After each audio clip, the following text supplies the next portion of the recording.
Welcome aboard. But enough of this palaver. Let's get the show on the road.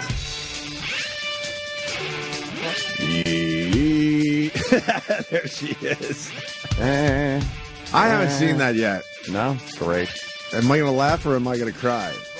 Well, depends. A little of both, I guess. It's like a good movie. Yeah, a little of both. The pudgy bus aide, the bus assistant. Making the bus monitor cry. The bus monitor. That's out of the Rochester area. Brother Weeze's people turned me on to that video. Is it? Yes. Yeah. You know, it's weird when you take a few days off and you don't listen to the show. You don't listen to the show when you're not here, right? You want to take a break from the whole thing. No, only if I was, like when I called in that day. Right. I listened for a little while, a little bit, see what you're yapping about, and then I'll fucking jump in. Yeah. Well, yeah. I guess, according to Jimmy, I've been shitting myself silly. Oh, a lot. What? All over your balls and your legs. Yeah. I never heard such a thing. I was checking the Twitter. The Twitter. And I was getting a lot of shit tweets. I'm like, wow, what is this about? I'm really confused. Why do people think I'm shitting on my balls? Fucking Jimmy. I guess it's been a thing. Yeah. Talking about me shitting. Yeah, every day it was that you're just shitting more and that it's on the back of your legs. I think one day it was that you were wearing a butterscotch-colored skirt to the back of your thighs and calves were all covered in shit. People just tweeting me going, I hope you stop shitting by now. I'm like, what? What is this about? Fucking idiot. Yeah. Yeah, it was brutal. The description's very graphic. Yeah. Something that nobody would want to deal with. Yeah, well, great. Actually, that was the only thing I wasn't doing was shitting, but yeah, it's completely normal to have the flu when it's 100 degrees out. Completely normal, right? Yeah. Does it matter? I never knew if the temperature mattered. I don't get sick when it's warm out usually. No. But ever since the kid comes home with all the fucking shit. He's a little fucking germ transportation device. And you've known over the years that I'm a bit prone to get sick to begin with. Well, yeah. And now having the kid come home with new germs every day, this is not a good combination. All these great new germs to bring home. No, I bitched because we were all healthy. Then when I brought him to the doctor, he got sick because there's sick kids at the doctor's office, and then the whole family's sick now in the middle of summer. I know summer just started, but I'm calling it the middle of summer. Yeah, it's the first day today. So. That's great. First day today? Yeah, first day of summer. Oh, today's the longest day of the year. And then, now, and all I think about now is, oh, great, the days are going to get shorter, and it's going to get dark out again when we're fucking leaving for work, and it's dark at 3 in the afternoon. I know that takes quite a while. Well, yeah, but you're kind of right, because December 21st, shortest day of the year. Yeah. I start thinking, no, it only gets better from here. It's better. Yeah, you're right. Yeah. I like when it's darker earlier. You guys like when it's light. I prefer when we come to work and it's pitch black out. I really do. Really? Yeah. Why is that? I don't know. I like being outside and it's still light out at 9:30 at night. I like all this Call me light. crazy, but I like that. I like all this light. I wake up, I come to work, it's light out. I'm a big I fan of fucking go lights. home. It's like fucking 8:30 at night. It's still kind of light out. And Kind shit. of. It's real light out. It's real light out. I like that.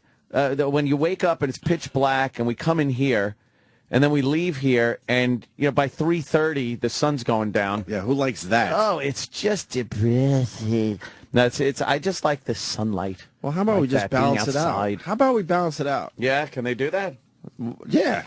Part of the year, it's 9 o'clock and the sun's still out. And then another part of the year, it's 3 in the afternoon and it's pitch dark. How about as human beings, we figure it out, finally? Figure out that whole thing. We'd have to change. I'll sacrifice an hour or two this time of year to make it a little lighter, that time of year. But we'd have to keep changing the clocks. I don't give a fuck, It would whatever get it takes. It would get really annoying. Just give everyone an app. An app? Yeah, this is the actual time. And then I think with businesses dealing with the whole world. So? Fuck those people. Who yeah, cares? well, I just want to be in the agree. park after 3:30 in the afternoon. Yeah. Yeah. I don't know. I do hate when it's dark early, but I do love when it's light out late. Yeah. How about when nice? This time of year, it doesn't totally get dark. You notice that? You look up at the sky and it's kind of Like, what is that, blue? It's already getting ready for the sun. It's to like come one of up. those fucking, like being in Alaska or the Arctic Circle or something. So bizarre. It stays a little blue. The sky stays a little dark blue. Are we going to be frying eggs on the sidewalk today? Yes, Today's another the day. heat advisory. Ooh, yesterday was very hot. Today should be a record-tying day from 1988. 1988. That's what they say. I don't remember, though. That's not that long ago. I know. You get creeped out when it's like since 1820 or something like that. Since they started keeping records. Yeah, exactly. But we gotta like cook something on the sidewalk. Yeah. I like to know what that's like in 1860. That's like 1863, and the temperature's hot, and all they only know because some guy's like, "My dearest Bedelia, it was hot as the dickens today." I shot me some of the plantation workers because they weren't working. Yeah. Lost one today. Lost one to the heat today. Cotton production will be down. You call that the good old days, don't you? Well, you know. No, I heard that they were going to fry an egg on the sidewalk. They're doing that old gag? Does that actually work when it's 100 degrees? I think it can. Really? Maybe the street, maybe like the pavement. I don't know. Black tar. White sidewalk. But, yeah. Yeah, I do believe you can do that.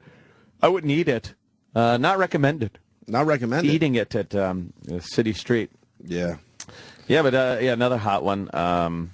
It was too hot to stay outside yesterday. It was just too fucking hot. I actually walked around a little bit yesterday. It was nice. Ooh. It was nice. Nice? Well, it's getting out of the Muggy. house. I can't stay in my fucking house. Oh, right. Well, if you're shit. sick like that. I finally said, fuck this, and walked around a little bit. Yeah. And I think I sweated it out because I turned the corner yesterday. Sweat it out. Have some brandy. Sweat it out. That's old school. Yeah. Yeah, you walk around yesterday, and it's just, the air is thick. Yeah, you feel it in your lungs, thick, right? Thick, like a fucking pancake batter. Yeah, but the girls wearing nothing. Well, yeah. Holy It was fucking braless balls. tits all day. You saw it, right? I'm way down in the cellar. I saw it. It was fucking 8 o'clock at night. There was Holy tits. shit. Fantastic. I Yeah. sat on a park bench like an old man just staring at Were tits ya? yesterday. Oh, yeah, I did. Were you making noises? oh, God, Jesus. Yeah, because, the women, they're like, fuck that. Fuck the boulder holders. There are occasionally you're walking down the street and you look and just go like, you do make a noise. You go like, Jesus. Jesus Christ. You're like, oh. What did your dad used to say? Jesus Christ. Son of a bitch. It's like a little singy song thing. Oh, they were out in full force yesterday. Yeah, there was some brother. God. So one of the brothers was in front of me walking out of the mall yesterday, and there was a very attractive black girl walking out, and the brothers, they don't care. They'll just, the guy's like, oh, hell! Oh, man, oh, shit! And she's just, she keeps walking. Yeah. I'm like, wow, there's just no line there. Well, if you see a good set, you like can't I help said, yourself. You're right. Hell no. But like I said, I'll go like, oof. Like, I'll just make a sound like, oh, jeez. Like, she won't even hear it. You follow girls? But he's just like, oh, motherfucker! You follow girls? I've been known to follow a girl or two. Alter your route? Oh, fuck yeah. Will you? Yeah. Oh, yeah. Let me think. Not going to approach, not going to do shit. But you see something really nice walk by, it's like, well, I could sit here and hope that something as nice comes by, or I could just go for a little stroll. Yeah. Well, I've been known to run ahead a couple blocks. So you can get so I can see the front view again. See it coming? Oh yeah. Yeah. Not often, by the way. I don't want, I'm not that creepy. I don't think I have. You've never decided to change your route? I must have. Obviously, I must have. But it's not a standard operating procedure for me. I'll usually just, take the peek. Yeah. I do. Sometimes though, you go around and you're like, oh, that was disappointing. Mm-hmm. Sometimes you get one view. It's nice. Mm-hmm. Yeah. Yeah. This time of year is great for that too. Not all bundled up. Bundled up? My God, no. I hate Not that. for a while hate now. that too. Winter stinks. What the fuck did I miss around here? Anything good? Anything Let me good? say, Harvey Weinstein was great yesterday. Oh, he was really good. Fucking bum. Harvey. What is he promoting? It's a French film. Oh. Yeah. It's called The Untouchables. It was really good. I'm horny. Oh, you saw the movie? Yeah, we had a cop. But it was annoying because I know they have to brand it, but it just said Spencer What's his last name? Middich or something? Across the... Oh, really? Oh, no. I didn't see that shit coming. It was across the middle of the screen, his name. Like in a very light the whole watermark. time? Yeah. I wish they would have only done that for a few minutes, but... I'm used to that by now. We get so many screener copies. I love when they put our names on the screen. I'm like, holy fuck, we're part of this movie, I think. I feel all important. And shit. Yeah. I was telling Anthony, man, I saw the first 5 episodes of Louie, and then people were like, what? You must have a really bad fever. I DVR'd FX, and I don't have any Louie episodes yet. An actual tweet, by the way. Actual tweet. Dummy. We're lucky to get stuff in advance. And I don't want to explain that to people that are that stupid. But we got the first 5 episodes. Yeah. And I went through those 5 episodes. I tweeted about it last night, but holy shit, man. This is Louis' best season yet. And all the seasons have been great. Yeah, I watched it too. Fantastic. Yeah, it's great, right? Yeah, it's. I should watch it. I'm so bummed I haven't. I hear it's fucking amazing. Watch it. Watch your pal. And I all love the people. It's a little different you than. You just don't want to be influenced by it. That's all. In this season, there's a whole scene with your picture in the middle of and Maria Bamford. What's her name? Bamford. What is it? The Cellar? female comic. Yeah, it's at the Cellar. Louis talking to her in the hallway, and there's little Jimmy Norton's picture up on the wall. Yeah. Yeah, it was. I don't know what. Pretty funny. I don't know what we could say though. You can just be vague about it. I think it's got a different feel than the other seasons did. Absolutely. It's I don't know. I don't want to say darker. It's not darker, but it does delve into it's a little deeper, a little more serious like subject matter, but funny because it's Louis. Right. You know, he's able to walk that fine line. Right. So it deals with more like of his life issues. Yeah. But it's funny. He doesn't need our help, but I want to help promote this. But I don't know what we could say. It's he's getting into the dating thing. I think his kids brought up the point that he's got to get out and maybe get a girlfriend. Yeah. So he does that, and of course it's fucking funny and weird and he got Parker Posey. Sad. Parker Posey's in 2 episodes of Louis. Parker Posey's in there. And she's amazing. Yeah. She's a great actress, huh? She's phenomenal, dude. Holy fuck. Amy Schumer did a movie with her. Why isn't she using more stuff? Remember that? Remember? I forgot about that. Yeah, Voss talking about how Parker Posey should be using more stuff. Yeah, she's great, though. She plays kind of, well, see, you can't say, man. Yeah. Fuck. We got to get Louis on the phone to see what we can talk about. Yeah. Because, I mean, we bring up some of the stuff. We definitely could discuss it. Yeah. Definitely. I think he explores his softer side in one episode. Yeah. Definitely. Kind of softer side. Yeah. Something that we could talk about for 2 hours on this show easily. So after that episode runs, I'm sure we'll go with it. Louis premieres next Thursday already. Oh, next Thursday at 10:30 on PM. FX. So set your DVRs. It's so weird what they beep out of that show too. They didn't beep anything. No, I mean, like, I think on the screener copies that we got, they don't beep. Well, but they I think beep? on FX sometimes they beep things. Like, I didn't know they beeped. Yeah, sometimes they do. I've seen beeps on that show with fuck. I don't think FX lets fuck get through. Oh, right. Okay. Yeah. But it's going to be interesting. When I watch the screener, I'm like, beeped. are they going to beep that? No, they didn't on the screener. But No, but they beep when you watch it on FX. Yeah. There's a few, very few, but they do. Huh. And I'm watching thinking, I wonder. He's such a New York guy. He really does portray a New York guy very well in that show. Louis, I think he downplays it, but he's a filmmaker, man. It looks great. He writes and directs it. But those are all his shots. He does everything. Yeah. But he's a filmmaker, man. He knows how to fucking film shit. Yep. He's so holy fuck. When he's getting people ready, it's like watching him deal with. We did something, and he was worried about the lighting. Right. And the director of photography, or whatever, was telling him like, "No, I think we should do this." And Louis just knows what he wants. He's like, "Yeah, no." And then the guy tried to put another light in and sneak a light in just to get. And Louis was like, "What the fuck are you doing? I don't want that." Holy shit! But it's funny. But he knows what he wants, and like he's very confident when he's definitely in charge of the set. It's like, and he knows what he wants. It's really great to watch. Some directors just the director of photography does everything. Yeah. Yeah. And he was like saying that. Yeah, but he wasn't. I mean, they're friends, but he was just, obviously. He just knew the guy was trying to get a shot a kinda certain funny. way. And Louis will just move people around. Like, he'll move somebody. He'll be like, sir, can you move down? And then he'll, like, whisper, like, all right, get the fuck out of the shot, you cunt.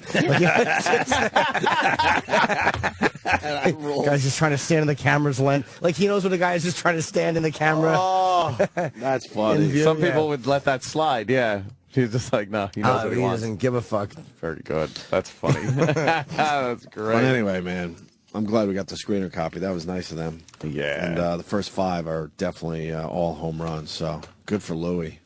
Not, good for him. Yeah. And then I watched the Kevin Smith movies pushing Bindle Sticks. Yeah, how was that? Fucking good. I gotta see that one. What is Bindle it? Stiffs. What does Bindle Stiffs mean, by the way? Is it a name they came up with? No idea. Because I think it's the name of the homeless woman that's in this fucking movie. Really? Yeah, it's pretty fucking edgy and weird. I've not seen that yet. You should see it. Yeah, probably. What is it? Did you get a screener or did you? Yeah. We all got screeners on that because he was going to promote it, but then something else happened, so he's going to promote it later this summer. I guess a bunch of kids made a movie. Yeah, A bunch of high school kids made a movie called Bindle Stiffs. Bindle Stiffs. There it is. Okay. Yeah. High school kids. Right. Remember that? Hey, high school kids. Thank you, fucking Roland, for that one. Yeah. A tidbit of information. Yeah. You'll laugh so hard you'll barf your teeth out. Is the slug line. Won a bunch of awards, so if you guys haven't seen it, we'll go see it. So we'll talk about it. Yes. I got to see that one. I'm waiting for Breaking Bad. I'm supposedly getting the screeners for the first 4 episodes or something on Friday for that. Fucking psyched for Breaking Bad. Oh. It's good, bad kind of thing. Because then I watch them, and then I can't watch Breaking Bad for like a month because I've seen them all. That's what I was thinking with Louis' show. But it's great. I'm like, you just fucked up your TV watching for a month and a half. Yeah. Fuck. But it's great. It's like, okay, I got to see it, but you're like, fuck. Right. Everyone's talking about it. You saw it already. But everyone else is excited to see these shows, and we'll be way ahead of them. Yeah. So it's, I don't know, you take the good with the bad, I guess. Yeah, I'd rather watch them in advance like that, though. Yeah. I'd go into the movie theater, pop it in, and just fucking watch 4 hours. We got Billy Corgan coming in today. Nice. Yeah, that's fucking cool, huh? You got him on Twitter? I saw that. I was following the drama, so I'm like, what the fuck? Because I've heard over the years that he knows of us, and we're huge Smashing Pumpkins fans. So I go, I would try to be cool. It might have been a little dicky. I go, what the fuck? Not cool, man. Why aren't you doing our show? He wrote me back, I had no idea, which goes to Jimmy's point that some of these guys just never know. Yeah. I say all of them never know. Really? Yeah. I think all of them never know. It's always their people. And then I'm like, look, we'd love to have you, period. Yeah. So he couldn't have been cooler to me on Twitter, and he's coming in today, which we're psyched about. But what's the deal? It's something we did 10 years ago? To one of his people? The Eminem record is probably the same publicist. Is that what it is? Yeah, it's publicist. It's not Billy. It's the publicist. Why should they care if we did something with one of their other clients? Yeah, fucking shut up. Well, because he wrote me and goes, I had no idea you guys even wanted me. And I'm like, what? I go, of course we do. I said, somebody in your camp, has a problem with something we did 10 years ago that had nothing to do with you. Right. He goes, oh, all right. And then he goes, let me get to the bottom of this. Yeah. So what was it? The Eminem thing? That was definitely one of the things. I don't know what else it was, but apparently his publicist said you guys have fucked him over multiple times. The Eminem thing is 10 years ago. Yeah, that was when his third album came out. Or something. We openly admit that we've changed as a radio these show. Motherfuckers hold on to these jobs like popes.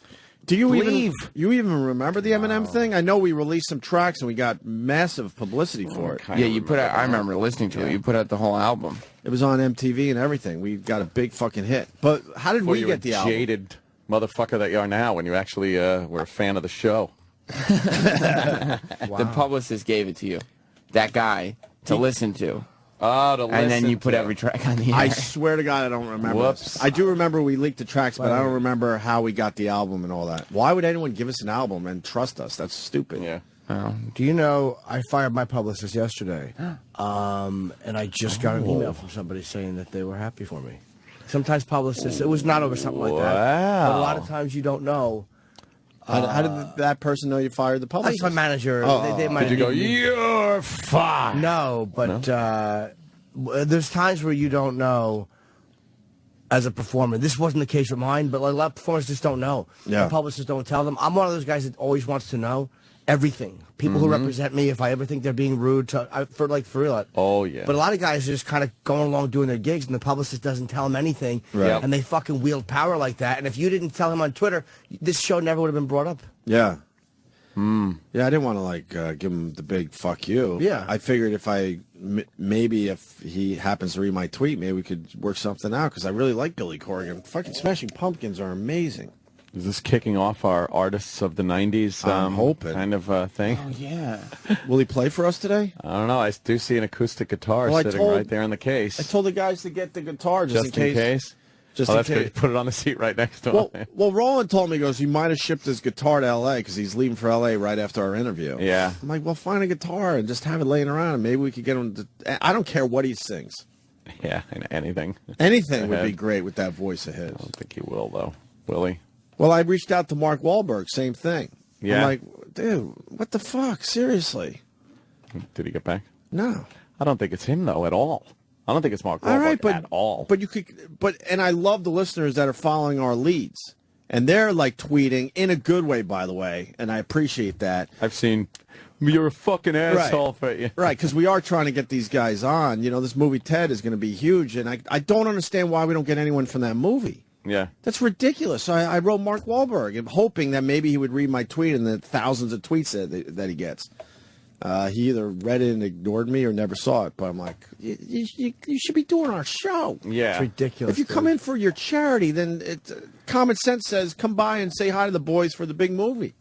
It's amazing how the performers like why? Like enough. Like we've been way too nice. I'm not saying we give everyone a fuck you, but we start asking questions to these people. Like why? Yeah. You know? Mark had a great time on the show. I know. And he even said as the mics went off, like, I'll come back and see you guys soon. I'm like, cool. We had a nice little thing with them. And a movie like Ted is, I think we're talking to the same people that are going to go see Ted. Yeah, probably. Of course. Yeah, it's a pretty similar demo. So like, Dumbo. it's like, can you imagine getting an email from a radio show that says, "Hope you're well. I do, however, have to mention that we are invoking what is now referred to on the show as and they name a famous comedian rule, which is simply that we want our comedian guests to come on and be funny. I know that will not be a problem for Jim, but just had to mention it. Let me know what works for him next week, and hopefully we can lock in a date and time." Ugh. Wait, what?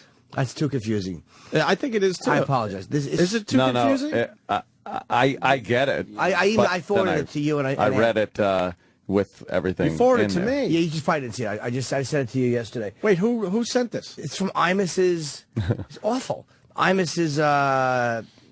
I don't know, a woman who works for him. I don't think it's his producer. I think Bernie's. Wait, they're trying to get you back on? Yeah, but like, But it's an insulting fucking invitation. they mentioned another comedian's name. I'm not going to mention him. Because, Could you write it down for me so then I understand? Yeah, just I won't do that because they said that to me in a private email. Yeah, no worries. I won't say shit. But I'm good these days. These days. Could change at any moment. What about it? no, that's the comic's name that they mentioned. So I don't. Yeah. So the email is this. Hope you're well. I wanted to touch bases. We'd still have to have Jim back on with Imus next week to promote his comedy special. I do, however, have to mention that we are invoking what is now referred to on the Imus in the Morning program as the blank rule. As the John Doe rule. John Doe Let's rule. say John Doe is a comic. Okay. That Who I didn't do well, I gather guess. didn't do well. Which is simply that we want our comedian guests to come on and be funny. I know that will not be a problem for Jim, but just had to mention it. Let me know what works for. Like, who wants to go on after that shitty email? All right. You know what? I blame, and I love the guy, but I blame Imus. Yeah, I do If too. something's not working, you got to step up. Because, the person they are mentioning there, we've had on the show. It's easy to say that because we've had hundreds of comics on. And we did all right with him. Yeah. Yeah. We absolutely did all right Right. with him. He wasn't our funniest comic, Right. but we got something out of him. Yeah, it was certainly a nice. And if you do a radio show, sometimes you sit back and if they're killing, then let them kill. But if it's a bit of a struggle, that's when you have to step up and try to save save the segment. But what annoys me so much is like he's not kidding. And it was like the appearance I did on Imus was fine. Of course it wasn't my best, but it was fine. It wasn't bad at all. But Imus didn't really work it at all. No, I didn't know what was going on. Jimmy Norton was in. Oh, no, it's higher. I don't know what was going on. And it's like you're trying to be respectful of the guy's platform. Like, sorry, you want me to go on and do my opening line is about how I hope Al Sharpton is killed in a plane crash. You want me to do that on your show, stupid? I don't know what I can do, what I can't do. Right. It's like you panic. Yes. You're trying to be, I would rather err on the side of caution and not get the guy in trouble. Right. I'm not going to curse, but I don't know. What if he gets in trouble because you're doing some kind of Islamic joke? Or I'm trying to ease into it. You should go on and just do horrific old black jokes. But it's like for real, you want me to just do, he's like... In blackface would be... Oh, my God. Just walks out in black. Oh, my God. Jimmy Norton, go to break there, Magoo. You've done it again. That's what I would do. Fuck him. It's like you can't win. It's like if you go on and you say, I know I can't curse, but if you do something too brutal, they're going to go, what are you doing? Like he mentions Tim Tebow to me. And I didn't do anything with him, but all I wanted to say was, I think he's gay. Right. I think Tim Tebow's gay. That's my opinion. You can't say that. He may not care. He may go, yeah, me too. Yeah. Right. Fine. But I don't know exactly. I don't know what the temperature of that show is to listen to it. Look, man, last time you were on Imus was way off. Period. And he was hoping that you would just carry the entire show. Oh, boy. And you did fine. But then he just starts throwing stuff out. Like, how do you even know if maybe Jimmy doesn't have anything on these guys? Or, like you said, it might be too edgy for his program. Well, yeah, and I don't even mind that. But to me, he wasn't. It's like, don't douche me. Yeah. Like he wasn't. And I know that he on some level likes me. But it's like, come on, dude, what are you doing? Yeah. So you gonna do it? No. Imus in the morning program, 25 past the hour. Jimmy Norton, unfunny comic. You're going to be on the show now. Imus in the morning, 5 past the hour, and unfunny comedian Jimmy Norton. You're going to be on. Yeah, fuck that shit. Fuck that. I'll get my Fox demo covered by doing Hannity. You still got to work. You still got to work your own show there, Imus. Can't just sit there and assume everyone's just going to kill for you. But yeah, we were just having a chat. Right. Like, what the fuck? I'm sorry. I guess I didn't know you want me to come on and do bits. Oh, boy. I didn't think that's what the show was. Radio war. No, I'm not going to bash him. I know. I really won't bash him, but I'm just like, fuck that shit. Send me a fucking email like that. We're invoking this rule. Really? Yeah. Ugh. It's a sad day. Put Imus on the fucko list, Sam. It's got to be done. It's got to be done. All right. It's got to be done. Oh, that really annoys me. That email, that was what started. That was the final nail in the coffin when I said how I wanted that handled. And I was livid that it was not handled how I wanted it handled. Did you? You had the same lady? What's that? Same lady that goes back a bit? Your publicist? Yeah, it was the same person. Hey, I'm sure she does a great. She did. She got me a lot of press. I'm not saying she's incompetent or she's not good at her job. I just felt it was time to separate. Now everybody's guessing whose rule it is. No, but I won't. I won't say only because. Anyone get it? No, not yet. As annoying as that email is, it's like I wish we can mention the comic. Yeah, because he was a challenge. He was a challenge. Yeah. It was good. I don't think it's on our highlight reel or anything. But we didn't walk away from it going, "Oh boy, that segment sucked." No. We absolutely, it was just it was good. It was a conversation. Sometimes conversations are okay. The Rita Rudner rule. Yeah. I don't know what Imus did last time, but I opened my fucko list file. Yeah. He was already on it. Oh, good. We'll keep him on there then. Hey, what did Adam Carolla do? I've been out of it for 3 days. Adam Carolla said women aren't funny. That old gag. Yeah, he didn't say women aren't funny, and he did preface it by saying there are plenty of funny women, right? But they're just not as funny as guys. He said but he wasn't even saying that about the funny women. Why is everyone outraged then? Because they're babies. Because that sounds like This is the day and age. Opinion. This is the day and age of the funny chicks. But he's trending on Twitter over this. Oh yeah, people are very mad. This is the day and age of the funny chick. A lot of TV series are put out now where it's the girl is the lead and they're funny and they're usually comics Girls and stuff. on HBO. Girls on HBO, things like that. And then Twitter is just alight with girls that are hot or semi-hot and just right about their fucking pussies and assholes and how they suck dick and have guys come in their face and all this shit. But if you talk to them one-on-one away from Twitter, they'd be horrified if you said anything like that to them. Okay. But they're like these hot, filthy girls talking about their duty in toilet bowls and stuff. And it's like, oh, really? Let's have a real conversation like that then. And the second you bring it up, they'd be like, ugh. So I'm not completely against what Adam Carolla said, and he did preface it. But, he brought up a lot of comics, and he said women comedy writers too. He said, and he pointed out quite a few that were very funny, very good. So where was this, on his podcast? In In an article? Yeah. Huh? Newspaper article, New York Post. So what was the line that got him in trouble? Women aren't funny. It's just something about how like the guys were always funnier on staff than the chicks were. Yeah. Yeah, and he said something like, if he has a daughter who has if my daughter has a mediocre sense of humor, I'm just going to tell her be a staff writer for a sitcom because they'll have to hire you. They can't really fire you, and you don't have to produce that much. It'll be awesome. You know what? That's a great statement. Pretty honest and pretty real. You can't be honest. He said, when you're picking a basketball team, you'll take the brother over the guy with the, I don't even know how to pronounce it, but it's a Jewish thing. Why? Because you're playing the odds. When it comes to comedy, of course, there's Sarah Silverman, Tina Fey, Kathy Griffin, super funny chicks. But if you're playing the odds, no. If Joy Behar or Sherry Shepard was a dude, they'd be off TV. They're not funny enough for dudes. God, what you're if so Roseanne right. Barr was a dude? Think we'd know who she was, honestly? You know what? Sherry Shepard stinks. Yeah, I like Joy, And but Sherry does. Hold stink. on, but I'll let me say this about Joy. She holds back. I know she's funnier than what she does on TV. Yeah, We've all seen her stand up. She's very edgy. Right? yeah. She defends comedians. So I Right. like her. Yeah, but I mean, she doesn't stink like Sherry Shepard. Is she a but comic, Sherry Shepard? I guess. She's a beach ball, man. She works out of my gym. She's horrendous. She's a beach ball with thin legs. It's really strange. That's such an odd thing. And with Adam Carolla, I'll say this. For many years, I would have said women aren't funny. Now I think some women are funny. Yeah, well, now especially with the social media, you get to see a little example of some of these, and a few are very funny, but other ones are just it's so forced and ridiculous. When I go to Caroline's and then there's a female comic, lately I've been pleasantly surprised by female comics. Yeah. Absolutely. But there was a period there. They all were doing the exact same material. Same fucking act. Yeah. It was unbelievable. Yeah.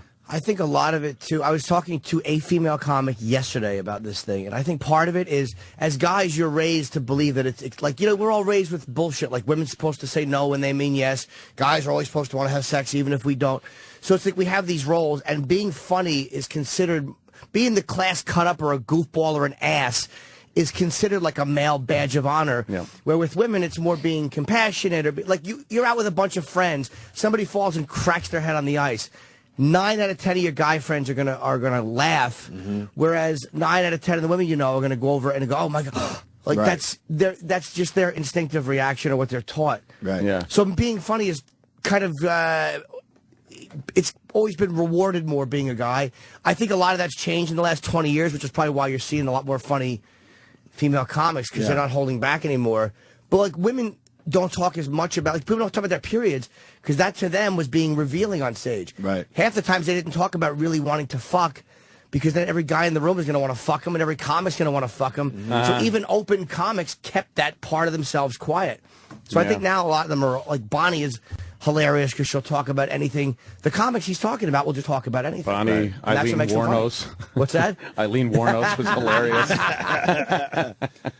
But we all could come up with a list of female comics we like. that are hilarious. Like the ones that are Throw funny. Amy Schumer in there, Bonnie in there. The ones that are Chelsea great. is hilarious. The ones that are funny shouldn't be offended by a statement like that because they're the funny ones. Oh God, Yeah, that's Chelsea's all that was fucking about, hilarious, though? man. Chelsea Not, says- not that Chelsea. Chelsea Peretti said something in Voss's documentary, which was kind of true, like why this annoys women. She's like, that'd be like, you know, it's like, she's like, you're just asking if a whole gender is funny. She's like, if there was a documentary, like, are blacks as whatever, as smart as whites or as this is white, like people would be bothered by that. Yeah. But if you say, are women just as funny, people are totally, Yeah. it's like, yeah, I guess that would annoy me if I was a Yeah, woman in a perhaps. comic. Sure. If I had a vag. Yeah. Might be annoyed by that. Yeah. And Jimmy constantly trying to fuck me. But that's it for Adam Carolla. Yeah, I think he just expressed his opinion. Who cares? Good for him, man. He got a nice big splash of press over this. Yeah. Nothing's going to happen to the No, guy. because he's got his podcast. He never says he's sorry. He didn't fuck into the Asian groups. Yeah. He doesn't give a fuck. I do like that about him. Fuck it. Fuck them. Fuck them all. Fuck them.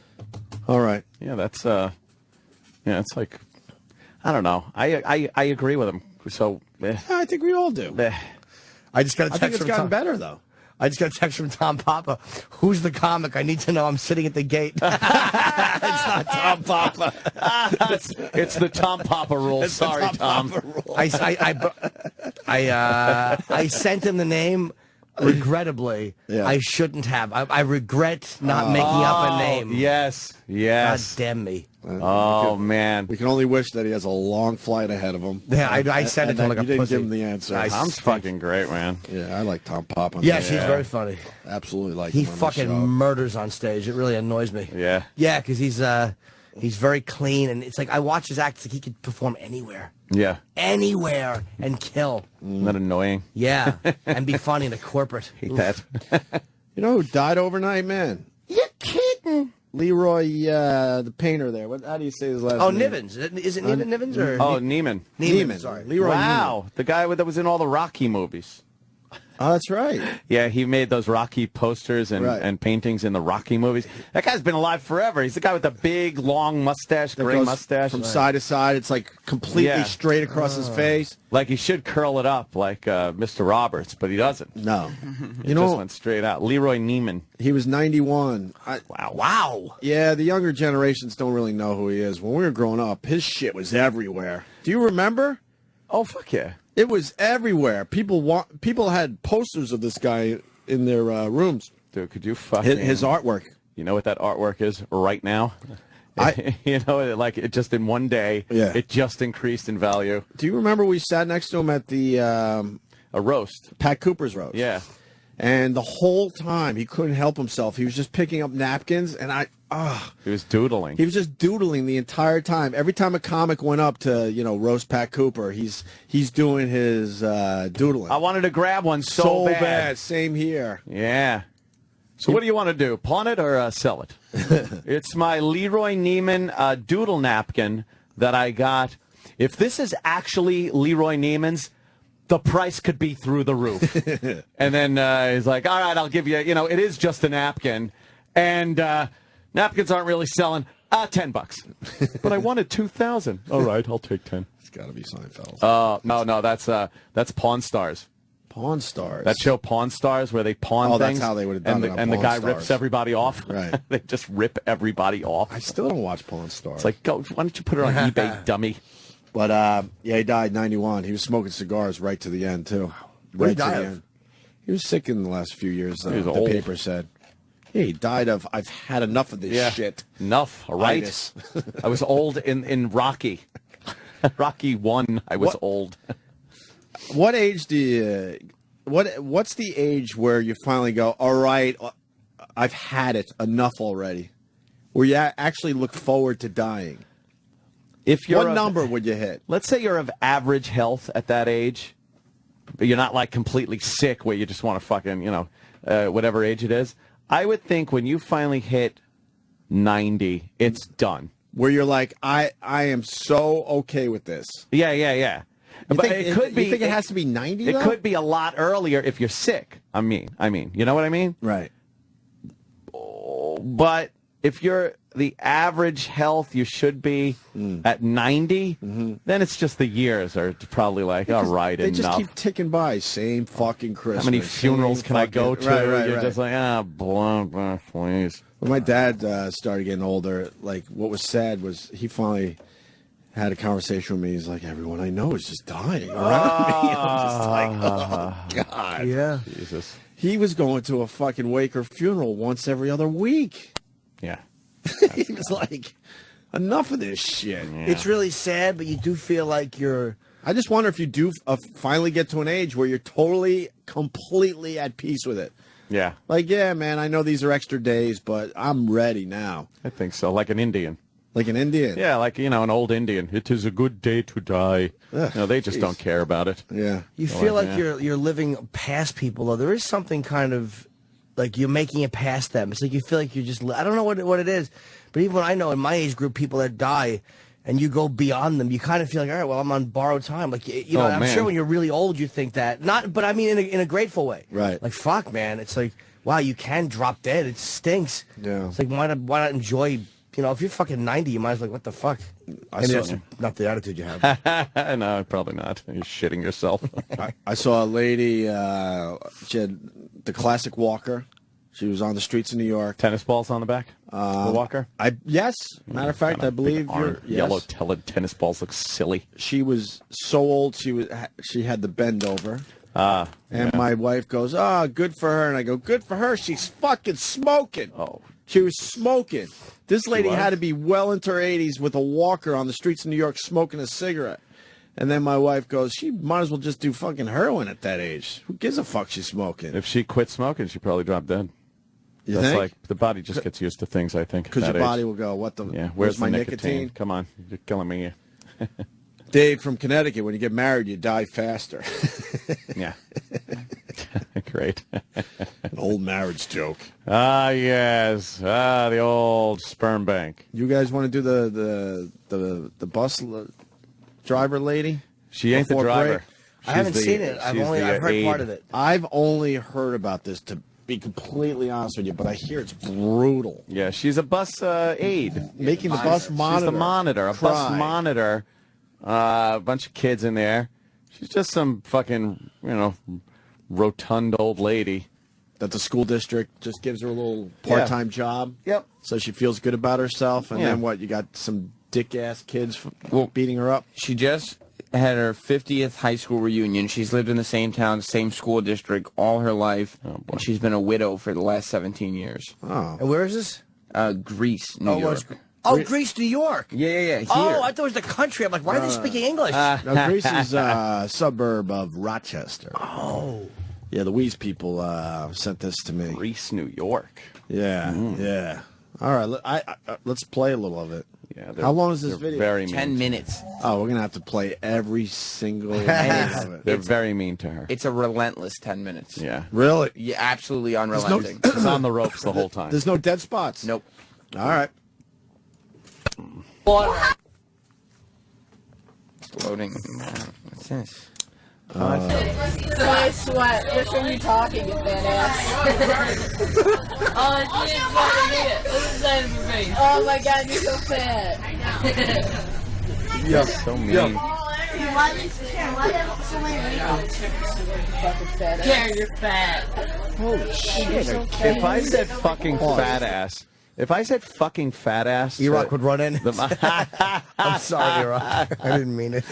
If I had said that to an adult at that age and it got back to my parents, God, no way. it would be over. Of course. Would your father have yelled at you? Oh, my God. What the fuck is wrong with you? No respect. Especially just right to her face like that. My another two big things with my father was self-respect, which I didn't even understand what it meant back then. You got to have self-respect. And I'm like, I don't know the concept of that. What are you talking about? What does that even mean? Self-respect, and the other one was like, goddamn common sense. And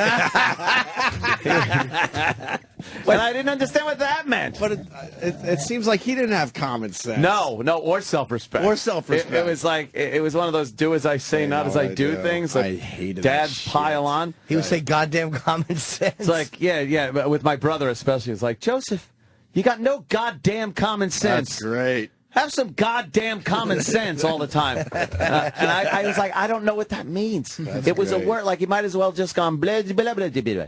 I didn't know what the fuck common sense was. and self-respect. Like, what is self-respect? Jesus Christ. Have some goddamn common sense and self-respect. Just a bunch of catchphrases, my dad. It's funny, though. He was the catchphrase kid. Oh, catchphrase kid. Let's listen to more of this. God, they're like 5 feet in front of her. Oh no! Oh my god, your glasses are foggy from your freaking sweat, you fat ass. Dude, put the glasses back on. I can't stand looking at your face. If you fucking look into our eyes, you're gonna turn into stone. Karen, put those sunglasses back on. Freaking looking like a troll.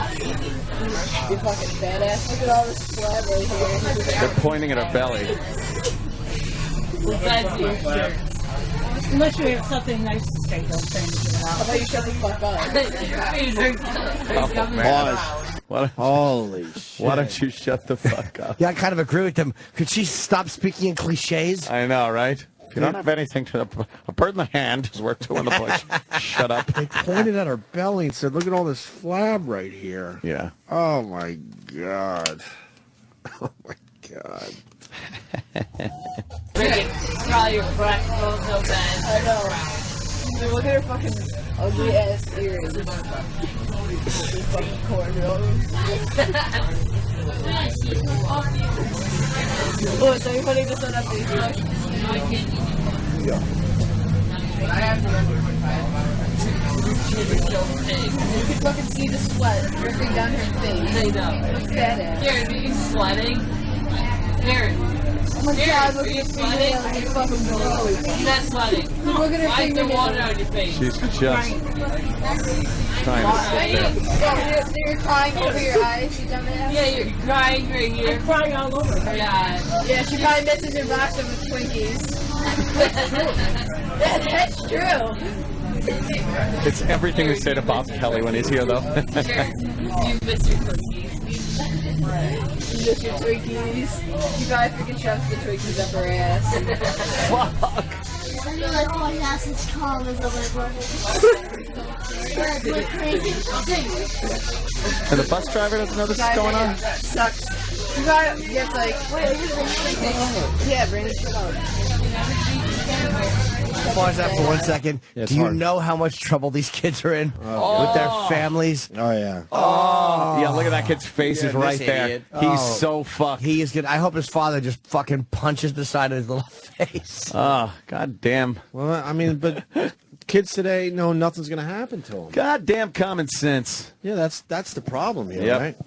They just know they're And they all impervious. are taught bullying in school at this point. Obviously, that's not helping. Well, it would be like, oh, I thought you meant each other. Right, Oh, right. the bullying of each other. You mean anybody? Oh. I didn't know. I'm sorry. I tapped out on this one. I feel bad for this lady. Oh, who wouldn't? Okay, I even good. feel bad, All and right, I good. fucking don't give a shit about anyone. Tell that to this hard dick in the front of my pants. You just know she just has a tiny little job at the school district. She's just trying to stay active. Right. After our dead husband fucking leaves her, and fucking our son committed suicide, by the way. After this video? No, 10 years ago. Oh, no. I believe 10 years ago. And the kids were saying your family should kill themselves. Oh, good. Yeah. Good. Oh, terrible. What? Do we know the backstory on this? Yeah, she's fat. Did this lady do horrific things to all these kids when they were younger? And this I don't know. It's payback time. Isn't it fucked up? I don't think so, but she's made over $100,000 on donations from people watching this. Already? Yeah. Oh, these kids are in trouble. What is it, a PayPal account? Yeah, there's some website, if you know, things on YouTube, and there's a link to it. And then it's just donate to Karen to send her on vacation and help her retire. Dude, I would take a beating like this for $100,000. Oh, fuck Yeah. yeah. No fucking that's problem. Bunch of kids. We do when we're sitting here. Yeah, no problem. Comics come in. I feel like we owe E-Rock about $100,000 at this Oh, point. man, right? Sure, for lunch. E-Rock, can you make... That's so much food. That's so much food. Oh. Let's hear more of it. It's kind of hard to hear, but... But why wouldn't you let me look at the book? You want to look at it? Oh, this is her. She's just asking the kids if she can look at their yearbook.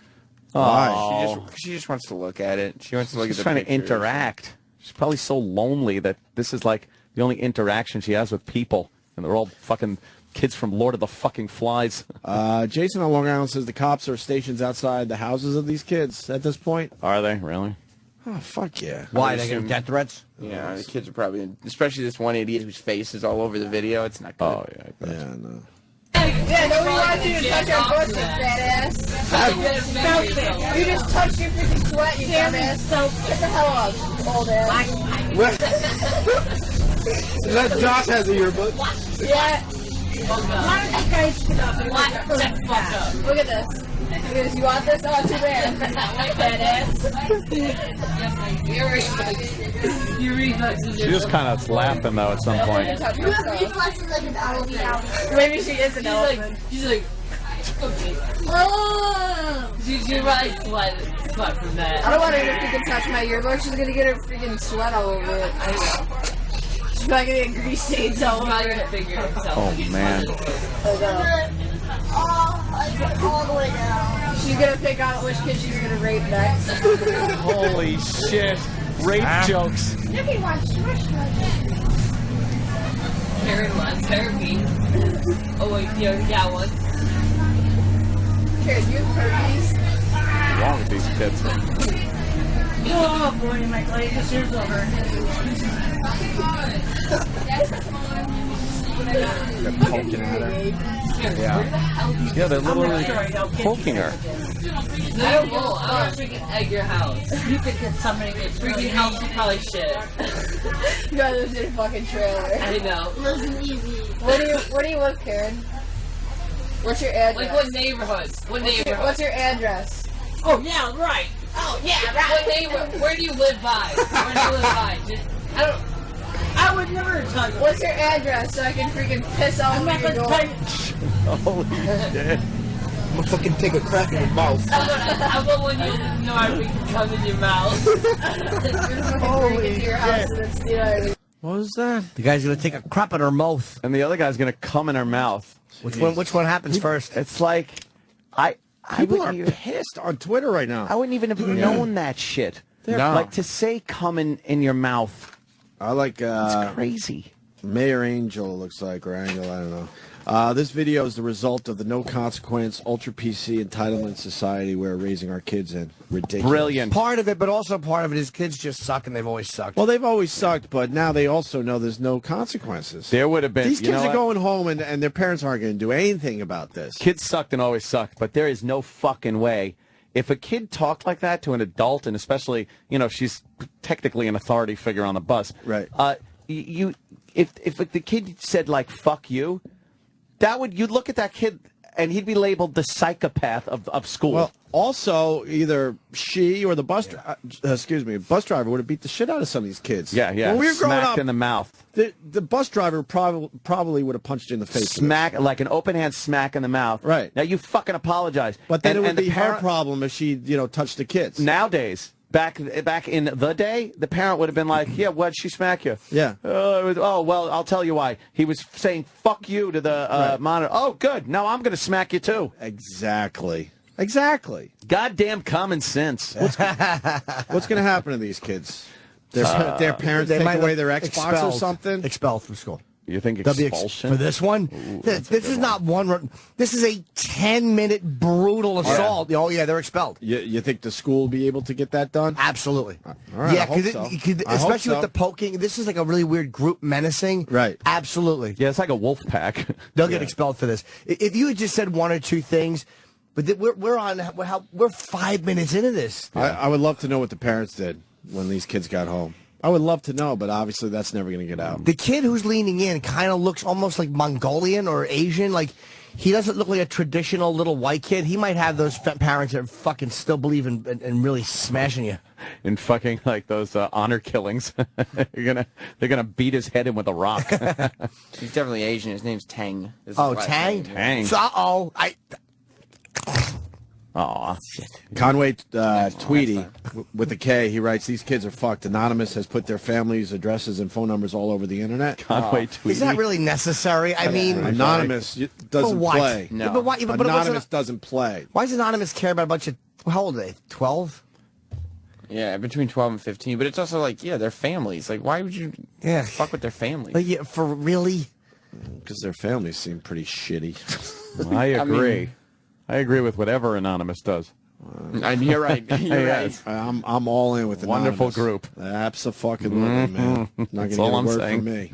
Have fun, Jimmy. Enjoy I would Anonymous. do it to a bunch of 12-year-olds. I'm kidding. I usually back those guys when they're doing certain things, but this one's like, come on, guys, what are you doing? Because they're a bunch of douchey 12-year-olds, you're going to put their families in danger? I just feel bad for this lady, man. She's an older lady, completely out of shape. Lost her husband, lost her son. Just trying to find a little purpose in life, and you got these assholes just literally poking at her fucking flab. Something to occupy her mind aside from her dead husband and her dead son. Oh, man. Feeling a little self-worth, just riding the bus. Something. Yeah, I'm doing something. Hoping that she could bond with the kids a little bit. Making a difference in a child's life. Right. That's what she's She lost her own child, so she's like, maybe I could bond with some of these kids. To fill that empty void deep inside me. Oh, man. Holy fuck. Oh, this poor woman. These kids stink. Push play. Oh, wait, there's nothing to steal. I'm gonna shit in a brown bag and light on the fire and it's gonna sound. Really, Chip? Young Chip? Carrots. FedEx. I'm glad.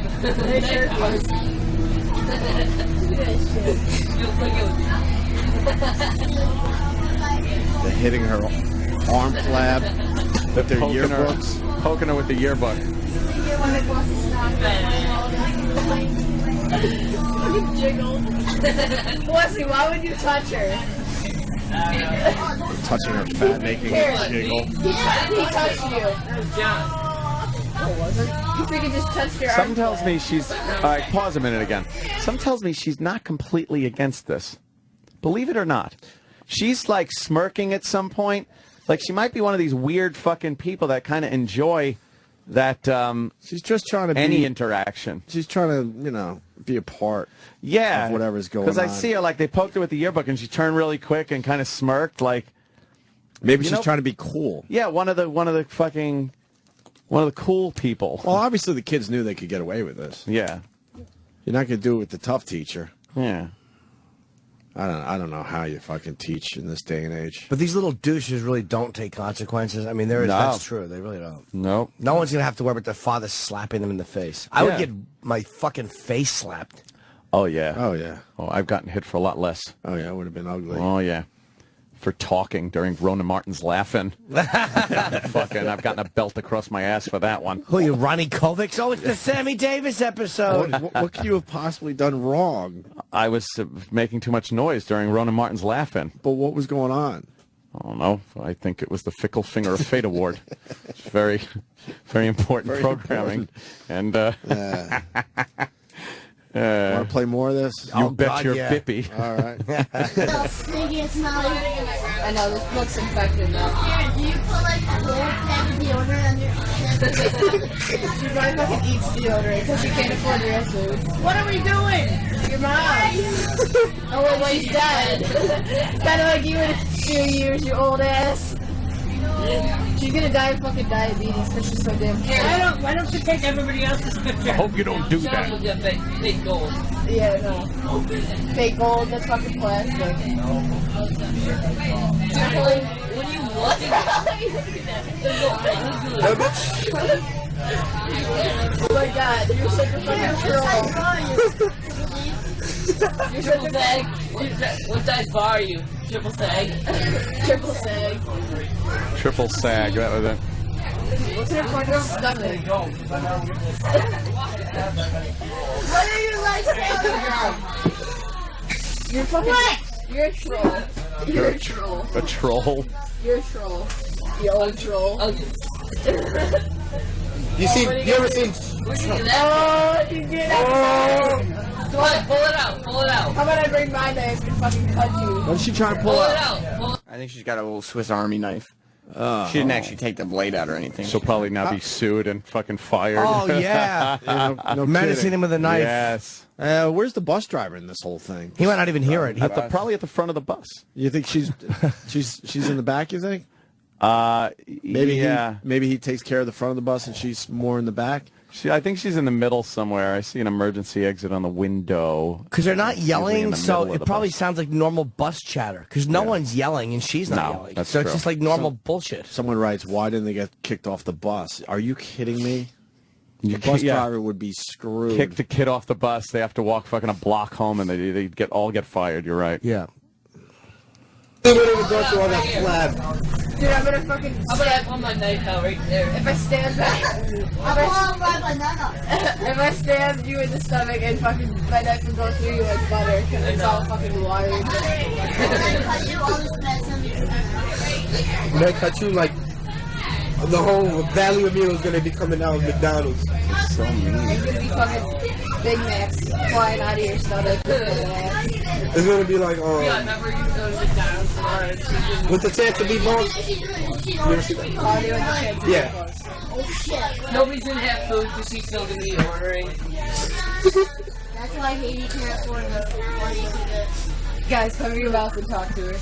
She gets pissed off. Here, what did you first say? Laugh, love. Cover your mouth and talk to her. She gets pissed off. They know that.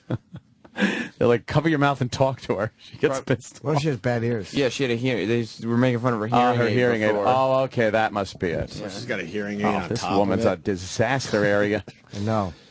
Holy shit! Just That purse probably cost you like fucking $5. Here, how much was that purse? What's in it? How much was it? How much money? I know, I heard you. How much? Why do you want to know? Because I want to buy it. Because I want to know how poor you are. I do. I want to buy it for my mom. I want to know I want to know how how poor you poor are. your My mom's freaking a ass bad is. Nah, wait. I bought it at Wegmans. What a fucking poor Oh my ass. god, you bought it at Wegmans. You're so You poor. get my purse at Wegmans. You're so poor, the kid goes. What happened to your plastic bag purse? It was. Pointer, I love when that big dummy just pipes in. Yeah, with his fucking already low voice. Dumb, like, the McDonald's gonna fall out. What happened? He's the unfunny guy who'll just pipe in. He's like a big lug. Yeah, big dummy. she's trying to be a good sport about it. You could see that. Yeah, but it's just too much. It's way too much. I'm surprised you can even Toronto. I'm surprised you can even do it, you fat ass. There's a lot of different things. Does that make you sweat when you pick up your purse? I tried to live by What? some of these words. Yeah, but you I don't. tried, but it's very hard. Hey, is the word fat on there? Because that's what you want to buy. It's bad. And there, I mean, it's ugly on there. expect miracles. Do you live? What's the Yeah, cost? right. Yeah, I know. Fat ass. Live with You're integrity. so fucking old. This is like them at the Live cellar. with integrity. Surprised you know how to read it. Oh my god, that bracelet's gonna break off your wrist because you're fucking flat. I know, right? That bracelet sucks. Nobody cares about what that freaking shitty person says. I know. You guys want that in your relentless. fucking Dream. Okay, everybody does that. dare to laugh. Fat ass. Oh wait, that is. It just Be doesn't. remarkable. You already are remarkable by fucking taking up a whole entire seat. Get- Remarkable fatty. You gifted to be the fattest one under. You're a fucking troll, kid. Guy's bombing. The deep voice guy's just That's why you're bombing. in green. Yeah. Why are you looking at me like that? You want to rape me? Holy See, I know where all you guys live. Maybe Yeah, cool. What are you gonna do? Dude, come to my house and I'll fucking beat your ass. I know. I'll fucking tell my pit bull to Go to my house and I'll eat your put fat it- ass. I'll bring And it- then he'll freaking serve You it. get my little Dummy. short ass. What is he saying? Tell my pit bull. My pit bull Eat will your eat ya. ass. Ugh. Stinks, this kid. Yeah. Did she say I try to look nice or something? Ugh. She said I try to live my I life. try to live by- my life. By Yeah. these words. Yeah. By these with words? And he said it's one of the words Integrity. like fat or something. Dare to laugh. Right. Yeah, one of the words, fat. And she's like, I know where you guys live. And he goes, yeah, come over. I'll kick your ass. All right, it's just about over. I got all your addresses. What are you gonna do? I'll send you thank you cards Okay, thank you for for what? being so nice. I'll send you a donut, fat ass. I'll send you Really a does have fucking nothing. McDonald's coupon. It'll be like 2 cents off, so you can pay your rent with that 2 cents. You can pay your rent to your fucking box. Karen, on the side of- did you get that purse on layaway? Nah, she got it. He's just bombing. Oh, it sucks. You probably got that from Dollar Tree. Or fucking Family Dollar. But you don't have a family because they all killed themselves because they didn't want to be near you. Why Oh. are you looking at me like that? Like you want to fuck me? Like you're so fat.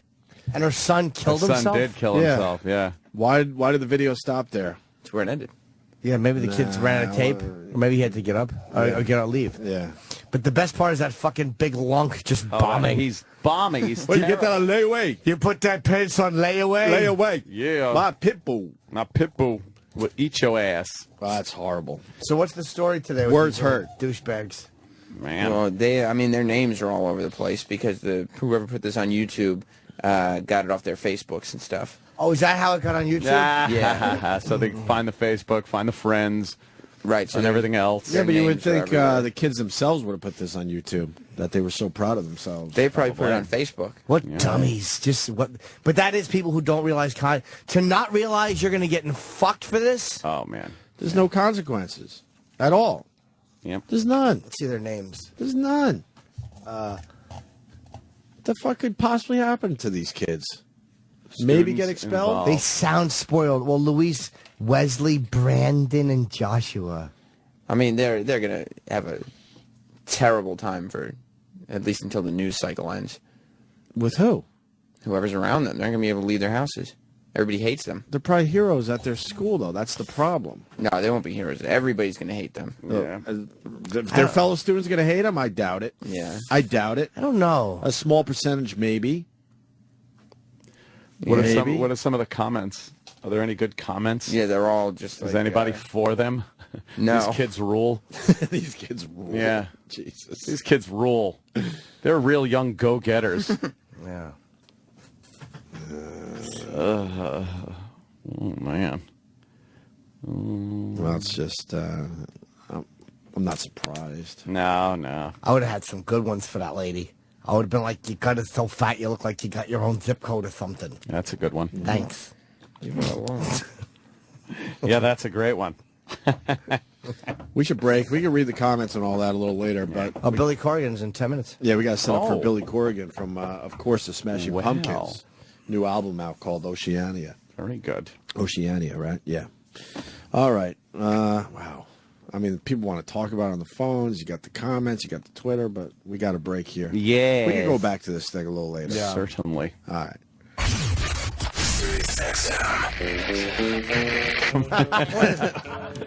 I can almost understand Bob Dylan, but Johnny Cash? No, there are a few Johnny Cash songs that I like, but Is Everclear good? Is Everclear good? They're still a big band or no? What? What year is this? They were all Jesus. right. Well, I wasn't a big fan of Everclear. no, they did have a couple Couple of hits. hits though, I right? liked, whatever. Why? They're the band on the Tonight Show tomorrow. Oh, oops, sorry. No, I don't care. I've never met them. Hey, they got new stuff out. Yeah. Is it good? It must be good. Why would it must be good? Because Well, they put a new album out? Well, if they're on Leno, I don't know. there's a lot of bands from that era that Yeah. They're doing they're not getting the big invite. They're doing a tour with Sugar Ray and Marcy's Playground and It's Marcy Playground. Marcy Playground, sorry. Not Marcy's Playground. I like Marcy's Playground. now all the Marcy Playground fans are going to be tweeting me. Oh, she looks Wow, good today. all 5 of them? Yeah. Oh, goddamn. What's her going name? on?